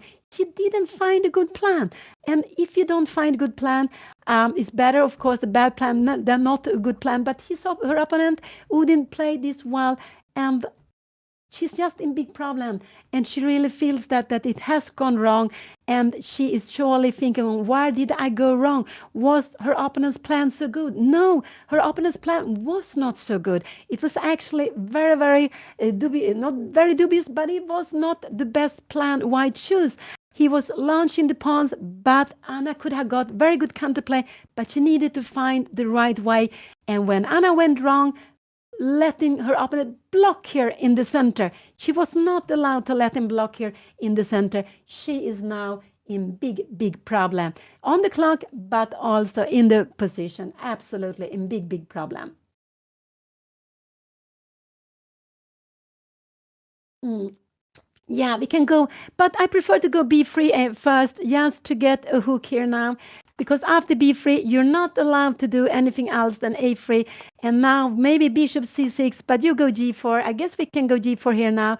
Can we just grab this one? I don't know. Can we just take here? I'm not really sure what is happening here now. We are getting some, yeah, maybe we are getting some counterplay here now. Can we go? Yeah, but this is all. Yeah, and this H pawn is actually good. It just stays in the way here, and we will just get something here on C2. So B3 is the move I would like Anna to play. I want her to go B3 here now, because she needs to have the C2 square to get some counterplay. She really needs to go b3. Maybe bishop h6 is also a good move to be played. Absolutely one of these. So she needs to get some kind of activity. So bishop here is a little bit active against that, and it's a way also trying, if the h pawn start moving, to stop it. So bishop h6, and Anna looks very calm, but she shouldn't be too calm. She played b3. I'm happy she go b3. And now her opponent has only one move, and I'm sure he will blitz out this move. I'm sure he will blitz out a3 here now. I'm sure he's going, because that's the only move he can do. And here it came a3. He absolutely came a3. And now bishop h6 is what I would like Anna to play. Bishop h6 is a good move, because with bishop a6 we're putting some pressure here. We have some plan going knight e2, and if you go g4 we can even play queen take a4 here now. And this, and after a move like this, can we take on f5? I'm wondering. No, we have bishop take f5. Oh, we need to go bishop c6. So, oh no, this is too difficult. So he played a3 directly. This was a good move, and he played directly because it wasn't mass move. What did Anna play here now? What did she go? What did she go? She played rook c8, but this is too slow. What is her plan here now? After g4, she has no... after g4, what will she do? He can go king b8. He can go everything. And Anna's plan is too slow. It's absolutely too slow.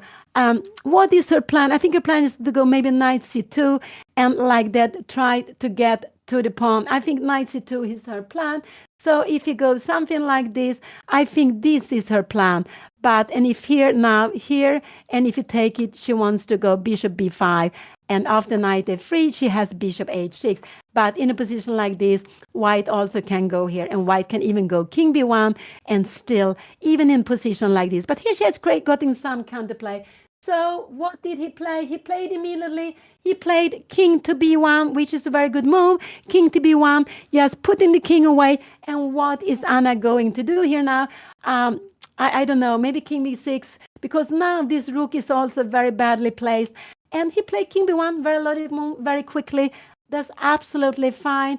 Just keeping away. What is Anna going to do here now? Maybe rook c5, just to get it away. But after g4, what is she going to go to do here now? I don't know.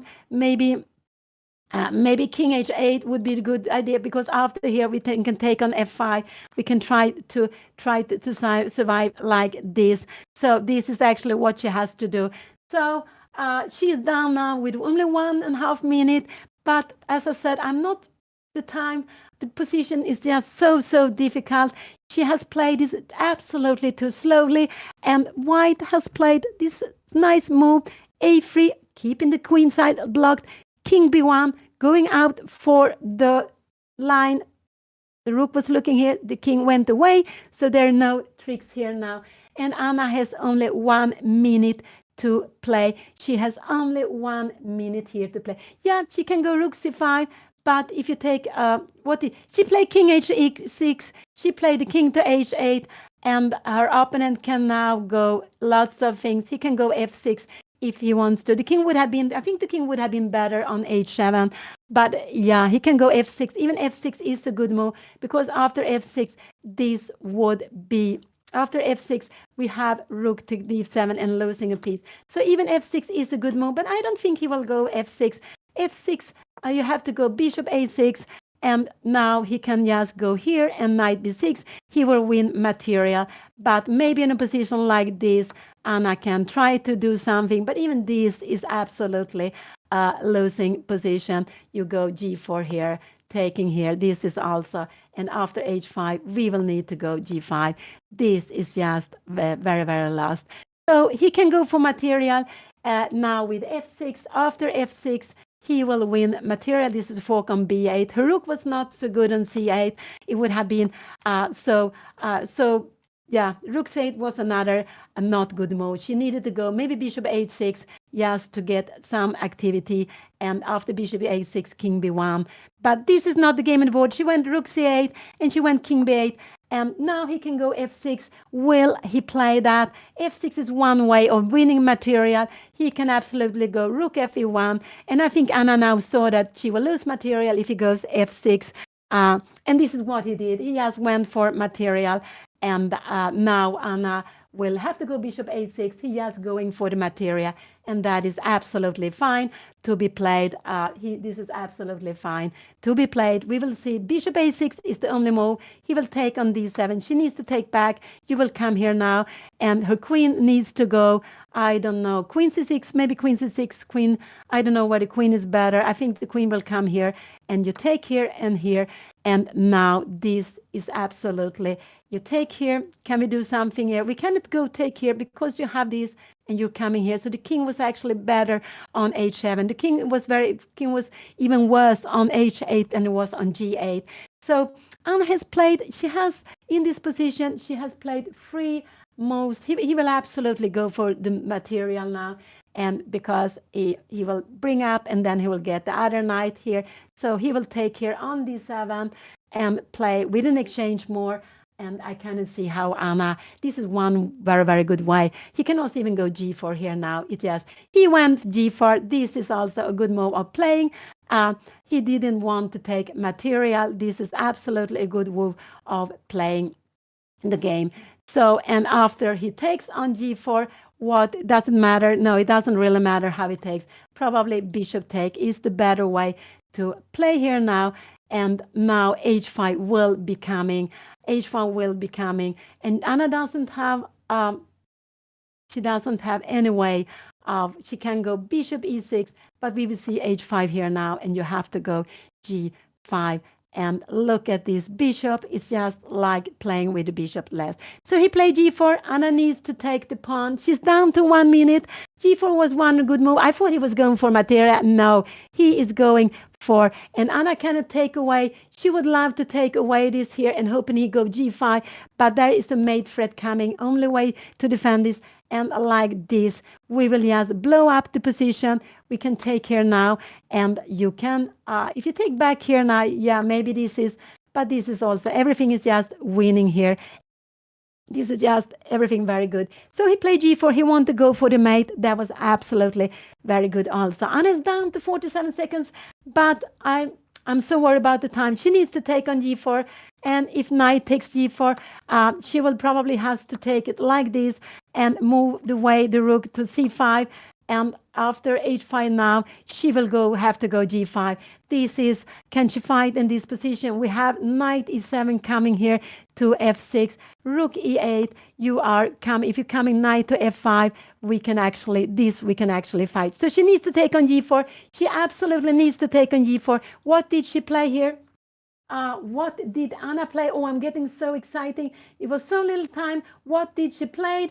What did she do? She needs to take on g4. Absolutely. She took on g4. What will her opponent take back with? It's the best is to take with the bishop. If he takes with the knight, because the knight is important to keep. The knight is stronger to keep here. The knight is stronger. So will he make mistake taking with the knight? If he takes with the bishop, that is absolutely a good move. If he takes with the bishop, what can Anna do? She can try, she can go rook c5, but then if he goes here, queen d7, this is still very good. You can go h5 and g5, and we are having, and you will try to open up this. So let's see, here's something to think of. What will he take back with? What will he take back? It's actually an important moment. Bishop takes is the better one, and it's down to 34 seconds. She played the last move with only 4 seconds. So little time. So of course, even in difficult position, she needs to make the move in time. And he took with the bishop. He took with a good move. That was absolutely the best move, to take with the bishop, because otherwise Anna can change it. She can't really take it. She needs to play rook c5. This is what she needs to do. She can go something like knight c2, could also be a way of playing knight c2. If you're taking here now, can we take back here now? And to play this position, this is something maybe what Anna has to hope for. It's just very bad also, but at least some open lines. So knight c2 is what I think Anna will play. I think we will see knight c2. She played knight e6. Wow. She played knight e6 here now. And what is she going to do after h5? She needs to go g5, knight f5. She needs to go king h7. And we have knight d7 here coming. This is just going to be losing immediately. Knight e6. But it's just in difficult position. Also, knight e7 could be coming here now. And after knight c7, can we go queen d6 here now? We have maybe bishop take e3. I'm not really sure what is going to happen here now. If you come here now, maybe we can just try we will even in a position like this, knight d7, queen here, rook here now. We will get some little bit counterplay, but still this is very good. It's only one check, nothing more. This is still winning for white. So knight e6. So knight e7 could be coming. h5 is what I think is the move I would like to play most. Knight d7. After knight d7, I think Anna will go knight c5. And now we have beautiful mate idea. This is a beautiful mate idea with rook take h3 coming. This is just very, very beautiful mate idea. So knight e6. So after knight c5, so if he goes knight d7, he's taking some time, but this is just, if he plays the right way, Anna will not. But she's trying to get the knight to c5. She's hoping for something like this. Bishop take e7. After knight e7 here, maybe we can start fighting. We have some counter against e3 here now. Maybe here we can start fighting. So, but he will not take on e6. Absolutely not. He will not take on e6. I can't believe. So after he takes, can we even take with f pawn here? Maybe. No, we still have h5 coming. h5 is always coming. So h5 is a fantastic good move, and I think this is what we'll see. I don't think he will go for material, but knight e7. I think h5 is just, wow, what a move. Finally, his rook will be working. He has half an hour, such a long time. He has a beautiful position, and he played h5. Yeah, this is just a very good move. Anna needs to go g5. This is the only way for her to stay a little bit longer in the game, but now she cannot go knight c5, because knight c5 her opponent will take on g6 and it will be a mate. I will just show you. You can even take here, because after this we had check here and we had g7. This will be a mate, and this is nothing to do. So she needs to go g5 here now. This is absolutely the only move to be played. And this is what she also played. She played g5 here, and we can see all the holes. This poor bishop, it would have been, the bishop up here would have been completely different. But this bishop is like playing with the piece down and white. What do I think he play? I think he will go knight f5 here now. I think this is what we will see here now. But he can go knight e7, knight f5. Knight f5 is a good move. Then I think Anna will go knight c7, and we will go queen e3. And I think her opponent Anna will take here, and we will play this position. And what could Anna try here to get some counterplay? I don't know. So what did he play here now? What did he do? He played knight f5. This is a very good move. I think we will see knight c5 now. Absolutely. What Anna needs to do. She's down to 16 seconds. She has only some few seconds. She needs to go knight c5 just to try to take the bishop, just to take the knight. And she has so little time. Will she manage some time? But she has also such and if her opponent just move the queen, she will absolutely be a big, big problem. If he just keeps the queen, he can go anywhere with the queen. All moves are just fantastically for him. All moves are just fantastic. He can even give the pawn an e4 because this bishop is hanging on h6.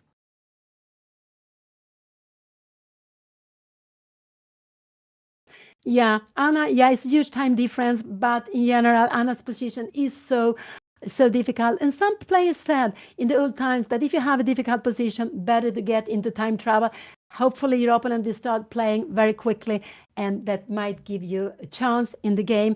So Anna is having both a very difficult position and also very, very little time, less than 1 minute for the rest of the game, but she will get half a minute per move. So that is, of course, very, very important to stay alive. But the main issue is that she is having such a difficult position on the board.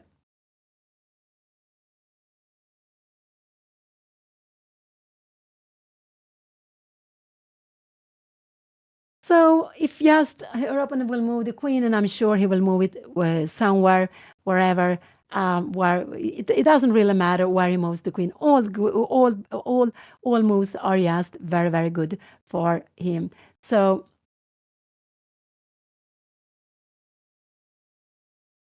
queen f3 was played. So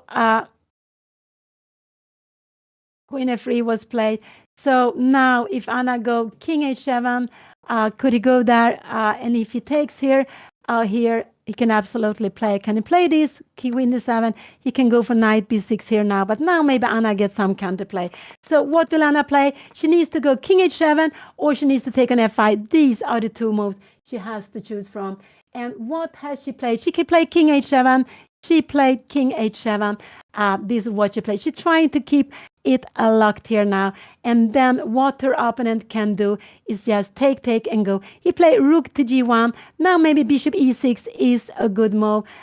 Bishop e6 is a good move also to be played. He played rook g1 very, very quickly. He just wants to get to the g5 pawn. So this is what. So maybe now Anna needs to.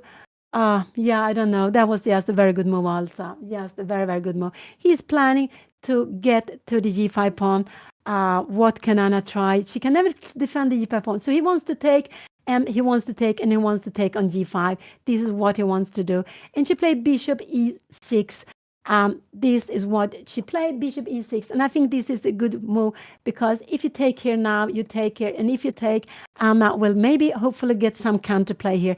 But here you have bishop rook take g5. And we don't have time for this, because there will be a mate here with the pieces. Even with here, we have a double check here, and we have a mate here. So he played this, so he can just now take on h6 and just win, but he can play in lots of different ways. But bishop e6 was the better try for him. So what more can he do? He can go knight d7. This is absolutely good, and grab on d6, and you can bring in the rook here now. Can Anna try something like this? And if you take here, yeah, we get a little bit more active, but everything is just very good for white. So this is just a fantastic position. But I think he will. I think he going to. I think we will see him taking on g5 in some moment. He just want to get to Anna's king.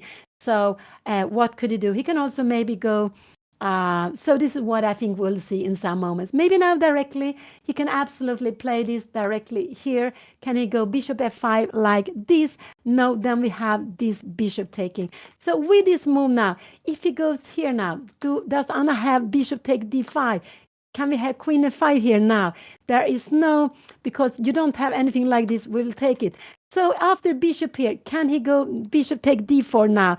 This could be a way of trying. There is, because after knight f5, we have a counter here. So maybe he's a little bit worried about this, but after knight f5, so let's see what he's playing. But I think he will play quickly. He has already played. What did he do? He went knight e7. This is a good move. This is a good move, just to keep it here. What will Anna do? She needs to go maybe rook c7. I don't know. Whatever she does, it's just that was a very good move to be played. One of strong moves. And white is winning. He's winning on the clock also, because Anna has almost no time. I'm not sure if Anna managed the time, but she has such a difficult position. Such a difficult position also. She has played rook c7. She is just trying to keep alive. She made it with 4 seconds. She made it with very little second. Maybe it was not 4, but with very little time. And she played rook e7. So what can he do here now? He can absolutely take on e6 here now. He can take here, can take on e6, but then now Anna has knight take e6. So if you're coming here, we will just grab it. So this is a little bit her way of trying to defend. So yes. So she's just trying to keep the pieces. He can take on d6. I think this is what we will see. Rook take d6 is just such a logical way of playing. He can come here, here. If he goes knight f5 check, then Anna is actually absolutely fine, because after queen take here now, we have knight e6, and we are keeping everything in control. And this is actually the dream Anna has, to be able to keep the knight on e6, get away with the knights. The knights are the dangerous here. They are the dangerous thing. So this is actually one of the hopes Anna can have. But he has been playing this so nicely, and he moved away the knight. No, he doesn't want Anna to take away the knights. He will not take them so quickly. He will not take away them so quickly at all. Not let Anna take away the knights. He will stay with at least one knight, and one knight will be fine. So what will he play? But Anna finds this bishop e6, rook c7. She's trying to stay alive, and he is just focusing here now. Can he go knight d6 here now? Knight to d6, I think we will go rook d7. And if you take here now, we will absolutely go just f take e7. And we are in the game. We keep in control. So knight take d7. Rook c7 was played. It's not such a good move. He played rook d7. Queen b8 was played. Here is the position that was very good. Queen b8, knight d7. Now knight d5 is coming back. I guess Anna will just take the knight here now. I guess she's going to take, but he's just playing this very, very nicely, I think. And he can take back with the pawn.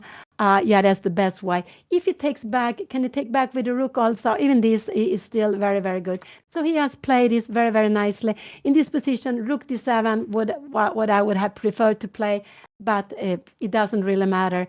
So this was in, oh, sorry, I need to go back. Sorry, we have, the position is here, knight d5.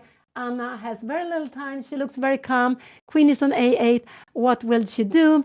Will she try to get some counter play? She played rook d7. Oh, there are knight b6. There are pieces hanging everywhere here now. Knight b6, rook d7 is good also. What can he do? He can do, actually, everything is almost winning. If you go knight b6 here now, what do we do to do? Yeah, after queen take e4, we would just, Anna will play with a piece less, because you can take wherever you want. This will just be a pass. So after queen b6, Anna will lose a piece. Rook d7, you will need to take it back with a knight, but this is just very, very hopeless. You can take here now, and if you take back, take here and here, we will just go queen g4, and there is no good way to defend g5. So he will break through now. Now he's already have breaking through. He has lots of winning moves to be played here. He can take on d7. He can go knight b6. He can do so many different things here now. Everything is just good for him. So he's winning on the in the center of the board, but he's also winning on the queen side, king side, because at one moment he will just use this rook against g5. He will just take on h6 and go after e3 pawn, and that would be absolutely the game. And so he can even go here if he wants to and go here. But this he will not do. He will not give away that when it's not necessary. But he has so many. He took on d7. That was one good move to be played. Anna will probably take back with a knight, because if she takes, she can take with a rook. If she takes like this, knight h6, king takes, and we have this, and we see queen d4. We will pick out the knight, and we will also make after here. We will just take this. So whatever Anna does, what did she play with? What did she take back with? It's just she took back with the knight, and now after knight takes here now. This is, I think, this is what we'll see. So he will just decide the game with knight take h6. He can also go rook g8 first if he wants to play that, because now this knight is hanging. So queen e3 is a good move, but I think this is what we will see on the board. And after this, he can just grab here now, take here, and we have queen d4, just threatening. Anna needs to come here, and we can go queen take e6. So he's playing very quickly. And what did he do? He played queen e3. This is a good move. He's flattening it to take. This is just a very, very good move to be played here now. And Anna, what can Anna do here now? She needs to go rook g8. Rook e8 is the only way of just keeping, just trying to keep it safe. But then her opponent can just go knight e7, and Anna will have to, she will have to play like this, and knight f6, and to play this position here. And this is just completely hopeless to be playing with. So let's see. She will always lose an exchange. It's just so because of knight e7, and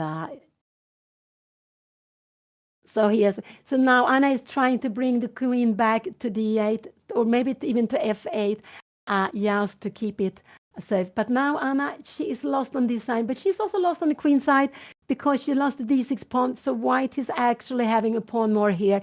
So white can win. Knight e7 was very obvious to be played. We will see surely knight take f6, and after knight take f6, can you go queen take e8? We can maybe go queen take e8. So Anna will absolutely take the pawn.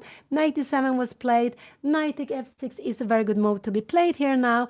And Anna will have to, she played it. And now knight take h6 is just the easiest way of winning for white. Absolutely the easiest way of winning. But because after knight take h6, if you take here, Anna will have this little bit more between. This is absolutely also winning here now. Queen to d8, and we have this is, and after here we can just go king h8, but this is also very much lost. Exchange more, you have a pass pawn on c line. So even if Anna can try to fight, but knight take h6 I would say would just be the end of the game, because Anna will remain with the knight. With the bishop is better. It's a little bit better to remain with the bishop when you have playing against with the exchange down. But Anna is doing everything not to be mated, everything to keep not to be mated. And so now finally, if she wants to move here, she would she will move away the rook. No, she wouldn't move away the rook. And knight take h6, this is absolutely a killing move now for Anna.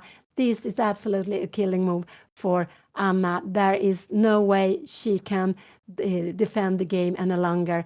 Her opponent will just liquidate into an endgame with an exchange more and a c pawn that will win the game. So Anna will not be mated, but no, maybe even could there be some I don't know, take here. Can her opponent even go knight g6 here now? No, we have queen take e4, so that would not be a good move to be playing here. It would not be a good move. So this is the position, but yes, he took on g8. That was very good. It's a check. Anna needs to take back she needs to take back with the queen. That is the logical. And now he will take on e6, giving Anna bad pawns. And this is just a hopeless position. But Anna has been fighting. She avoided the mate, uh, and she's keep fighting. But the rook is so strong in the endgame. There are lots of open lines, and Anna would need to have one more piece, one more knight to save the game. In this position, it's just not possible. It's not possible. And this is what happened. Anna, it was becoming a race, and Anna played slow moves. When it's a race, you need to play active moves. And she chose the plan which was too slow. She could have the same plan one move earlier. It would have saved one move, and the bishop was actually worse on d8 than on d7 and c7, c8, I would say. And she had different ways, but she didn't find the right way. And we will see. Anna will keep on fighting, but I don't think this game will go on for so much longer.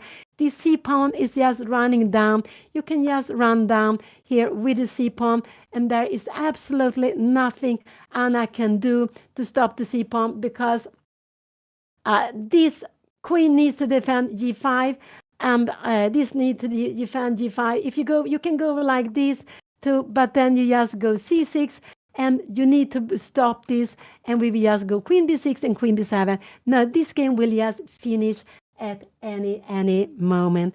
And Anna, yeah,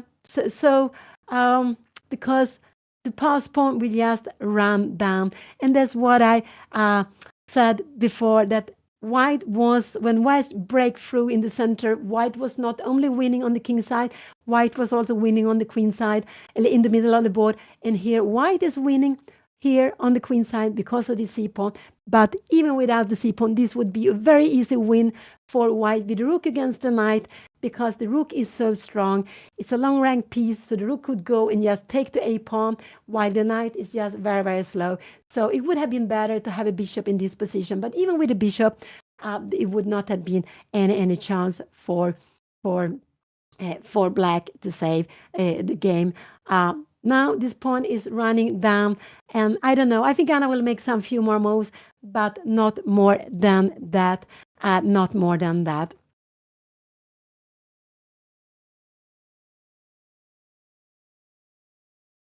Because, yeah, Anna would wish to put the knight on c6, but this knight would just be kicked very, very quickly, would absolutely just be kicked very, very quickly. So that wouldn't, maybe if Anna could try to get the knight to d4, but then a rook or a heavy piece behind the pawn would just help it uh, keep marching. And Anna is spending time, but it's just hopeless. She wants to block the pawn on c7. So this is her idea, to block the pawn on c7. Now maybe queen d2. I think we will see c6 here now, and Anna maybe knight here. What we'll see, queen d3 maybe, and we have some queen d8. No, this is not possible. We will just go here, and we will just grab the knight. So yeah, so queen 8 was played. We will see absolutely c6 coming, and then a piece to the c line. c6 was played also, I think. C6 here it was, and yeah, whatever Anna does, this will just finish very, very quickly now. This will absolutely finish very quickly. Has she made a move? Knight c7, but now her opponent can go rook d1, rook d7. You cannot block, because this knight is just very passive, and will you just go and attack it. And when you go attack it, you have 1, 2. The only thing Anna has is a mate on the last rank. So only how could, but you just go, yeah, rook d1, rook d7, and we have even like this rook d7, there is no problem, because we have queen c1, and we are defending everything. So the queen on e3 is taking control of everything. Is this the game? I think this is the game. Knight c7. What did her opponent play? He played queen f3. He's going to go queen f6, or he will go, yeah, this is a very good move. So he will go, I think we will see queen d7 now, and after that he will go rook f1, and then just going down, exchanging there. So Anna needs to go here. We will have, maybe we will see this here, and Anna will go, and we will go rook f7, and we will pick up the knight. So here we will actually just pick up the knight, or we can go c7. And this pawn is not doing anything. We will just go rook g7, and then we will go up with the king like this, here, here, here, and we will grab the pawns. The rook is too strong. So queen f3 was one of many good moves. It's just and planning queen f6 and rook u1. Did she has Anna played? They have made 40 moves, but there is no extra time. Could it be that Anna uh, she played queen d3, she played queen d8? Yeah, now we will absolutely see rook d1 coming.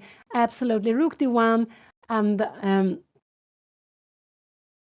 yeah, rook d1, and this will be a mate here now. We will see rook d1 coming, and rook d1, queen e7, rook here, and after queen c5, we will have a mate here very, very quickly here, and queen f3, and this is going to be a quick mate here now.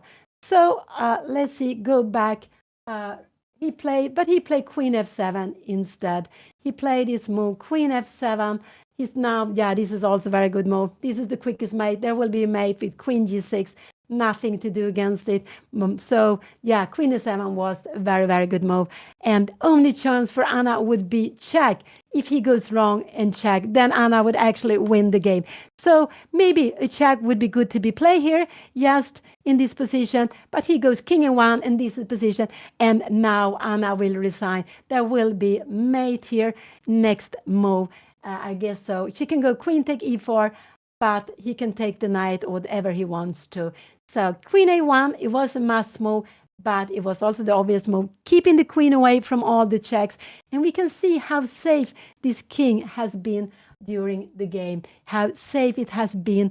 Anna didn't manage to open it, and it was true. It was not possible to open it up. That's why she should have gone for b4 quickly. She went it a little bit too slow, and she made this free. She took on here stopping, but he can just take, he will take on c7. No, I think actually not. I think he will go queen take f6 and queen take g5, just playing for the mate. This is, I think, what we will see. But he can take c7 also if he wants to. But I think we will see queen f6 here, and that's what we have on the board. That is what we have on the board now. And we will see a very, very quick mate here now at any moment. And like this piece, this is typical a knight. The knight is on the queen side. It cannot help on the queen side. It's just such a short rank piece. It is short range piece. So it cannot help. So it's like two pieces against queen and the king, and that is not enough. She played this, and now she let him play, and she let him play the mate in one. Yeah, why not? So that was very nice. Yeah. So Anna let him make the mate, and here we have it on the board. So that's the first game. So wait a bit, Anna will come. You will have to cheer her up. But there are 5 more games to go. They will play in second round at 2:30 p.m. where Anna will have the white pieces. They're changing color every day. So this is the first game out of 6. Anna lost the first game. It was a very exciting Sveshnikov where it was a race. White was castle alongside, Anna was castling short side, but Anna played 3 slow moves, and then she didn't get the chance in the game. Her opponent played very nicely, building up the attack, and then he crashed through. So Anna is having 0 point out of after the first match, and her opponent has won the first. I think they are, yeah. So he won the first game, and now they're speaking about the game. Let's see what Anna. They're speaking about the game. Anna is wondering why she went wrong, and I think she went wrong with bishop d7. That was her mistake. Bishop d7, the slow-mo, and in a race there was not enough time. But it has been a very exciting game, and we have the Shirana up. It's very important to now to take away this game, speak a little bit about it, and they will be back in only 1 hour. In very, very short time, they will be back again playing the next round. So it's quite a tough schedule they are having, playing these games, 2 games in a day, and they're playing with such a short time control, which is not so good for Anna. She likes to take her time, but it's so they are able to play. So the games will not be so long. So they have been playing for like not even 2 hours. It has been 2 hours, not even, I'm sorry, a little bit more than 2 hours. They've been playing like 2.5 hours. The game, of course, 2.5 hours. They've been playing, and it's because Anna's opponent Odin has been playing quite quickly. But he has played well. After he got the grip, he gave Anna chances. She didn't take them, and then it was White who was dominating the game. And here in the end, it's checkmate. And actually, I remember how one person, I don't know the name, was reading one Swedish chess magazine. There was a chess column and writing and asking, why don't they play until mate? We want to see the mate. And this is what happened in lots of tournaments, that players resign some few moves before the mate, or sometimes just one move before the mate. But here we see it on the board, and there was nothing Anna could do it, so she let him play the mate. Now, speaking about the game, just to see where she went wrong. Yeah, that's good to find something to blame. We have to blame the wind on Anna's back, but I don't think so. It's just making it maybe not too warm in the playing hall. So we will see. So the next round, they will change places, and Anna will be with the white pieces, and they will start with just 1 hour. So they have 1 hour of resting, 1 hour to getting back to the game, to getting back to the match, and to forget about this game. At least Anna should forget about this game. Her opponent will absolutely enjoy the moment of winning the game. So they are playing 6 games in 3 days. They are playing classical, the shortest classical time control you can have with only 1 hour, but they're getting half a minute per move. And we saw that this game was about 2.5 hours long. That is quite a short time compared with classical game where you get 90 minutes for the whole game. But here it was finished after 2.5 hours. So one next game in only 1 hour. I just hope that both of them will have time to get a good lunch, to get a little bit to rest, and to be back to fight in a new exciting game. And it is like that Anna's opponent Odin, he is more than 100 points higher rated. We could see that he played very nicely when he got the grip in Anna's position. And let's see if Anna in the next game, which will start very soon in only 1 hour and 9 minutes, if they are on time about 1 hour and 10 minutes, if Anna will be able to strike back. But I think the most important is not to think so much about the result, but just to be able to take away this game, to get the rest, and to be ready to play a new game. And I know how difficult it is to play double rounds, and especially for me, which is I'm not so young any longer, but it's difficult for anyone to play double rounds because you really need to have the energy. And normally you keep energy for the first game, but then playing the second game, you need again to have energy. You need again to find these good moves in critical positions. And in a chess game, there are always lots of critical positions where you have to find good ideas and good plans. I hope the Norwegian food is good. It's very good. They have a very good salmon, I would say. I think the Norwegian salmon is the most, it's so well known. But yeah, they have lots of good food, lots of good, especially fish, I would say, in Norway. So they're still speaking a little bit about the game, and both of them looks a little bit calm. And I think he's just saying that he can always block the pawns with his pawn structure, so that Anna couldn't get up. So I think this is what he's speaking about, and that is true. They can always block it, and that's why Anna should push b4 without defending the pawn. She should just kept on pushing the pawns without defending one of them, because White will never take a pawn on the queen side with a king on the queen side. So, but she had another way to open lines, and that was to take. She could in one moment open for the bishop. That would have given her a tremendous bishop, but she didn't do that. It's like that with chess. We always have to take the moment. We always get chances, but we need to grab them, and that's not easy to know. That's not easy to know, even for the best players, when the moment comes. Normally they feel it, but always to grab it. And so here we have it, the first game where Anna lost, but it has been an exciting game. It's absolutely normally becomes a lot exciting when you see the kings on different sides of the board. White's king was on the queen side, Anna's king was on the king side.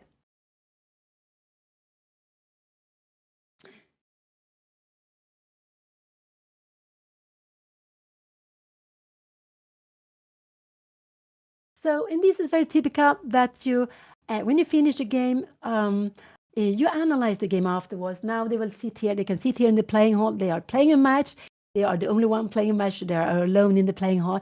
But when you're playing a tournament with other players, then normally you need to go away. And normally there is a room, analyzing room. And some players don't want to do that. They don't feel they have the energy to do that. But if you have the energy, it's just very good. And it's a way of learning to go and sit and analyze the game together with your opponent. And you are learning from each other. You get the ideas. And it's a way of getting through the games and learning from your opponent. So that is actually a very good way of training chess. Analyze the games afterwards together with your opponent. But as they are going to start in just an hour, a little bit more than an hour, I'm just hoping that they will soon go and take a lunch. I expect Anna to come here to be with you a little bit. So just stay here for a while to see if she will come. But I absolutely expect her to come and be with you. So just wait a little bit longer and she will be with you at any moment.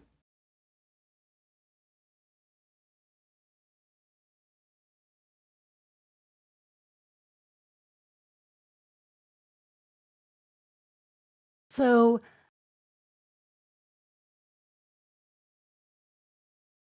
let's see, they will come. And then they will, as I said, they will start in 1 hour. And they are playing the match in Odin's home country in Norway. They're playing the match in Oslo. And I am Anna Cramling's mother. I'm Anna's mother. I am Pia Cramling. And I think you here now, I am sitting in Stockholm. So I am following this like you here a little bit far away. So let's see if they are coming up. We can still see them there sitting in pieces. And next time they will switch tables. Anna will sit there on the white side. But it looks so nice. They have such a huge table. And this is a little bit a dream when you play. They have a huge table. Especially for me, I'm bringing lots of things. My teas, coffees, water, glasses, everything. So I love when I have a huge table. Lots of space for the score sheet and everything. And now they are deciding about the time, but they will start playing in just about an hour again. And it's true, yeah, Anna's father, Juan Bion, he's also a chess player. So the reason why Anna is playing chess is because of her parents, me and Juan. We are grandmasters and we have been playing chess for a very long time. And Anna was brought out going to chess tournaments. So this is why she has kept the joy for chess and she keeps on playing and streaming chess. And now she will come back at any moment. And Anna lost because it was a very, very aggressive position for both of them. It was a race where Anna took wrong decisions. So now I'm going, and then she played slow moves, and that was just too much. So Anna will be with you, and I will just say goodbye, but I will be back here in an hour to follow the second round of this match. Okay, bye, so bye. I don't know what happened in this game. I don't even know where I went wrong, and he just crushed me. Apparently, he had prepared all of this. I thought you guys could hear us when we were talking in the room, but he had prepared everything, the long castles, like everything, so he knew this very well, and that's why he was playing this fast. Because I asked him, I was like, are you gonna play this fast every game? Because that's like, what? He was like, no, Anna, I had seen this position before. And I was like, okay. So it made me feel better. Yeah, I've never played against this queen castles. I didn't realize that this was as strong as it was, and I don't even know where I went wrong. I mean, there's probably a clear moment where I did, but I just felt like he was slowly but surely kind of squeezing everything in the position, and I just didn't know what to do. So yeah, I don't know. We're playing the next game in an hour. I just gotta forget about this game. I'm gonna go and analyze it though. I want to see where I went wrong. But I think the most important thing for me is gonna be, one, not get such a bad position of the opening, and two, I need to play faster. Like, this was crazy. So yeah, it's gonna be interesting to see what went wrong. But I hope that you guys enjoy the game. We're gonna try to go for the comeback here tonight. The next game starts in 1 hour. We're gonna be doing a little break, and then we'll be back in an hour. So I'm gonna have some lunch. You guys have lunch, whatever. Come back in 1 hour. That's when the next game is going to happen. I don't feel too sad knowing that all of this had been preparation. Yeah, I thought during the game that I had just like, I don't know, done the hugest blunder ever, but I really don't know where I went wrong even, so I need to analyze that. But yeah, the next game I'm gonna have to play a lot faster. I can't think for more than 10 minutes in any of these moves, I feel like, because it's crazy. This time control is insane. I've never played with it. Completely crazy. But my spirits are high. We still got 5 more games to go, and I have the white pieces in an hour, so I'm gonna go prepare, and thank you so much for watching the stream. We'll be back with round 2 in 1 hour. Thanks, Mom, for commentating as well. Okay.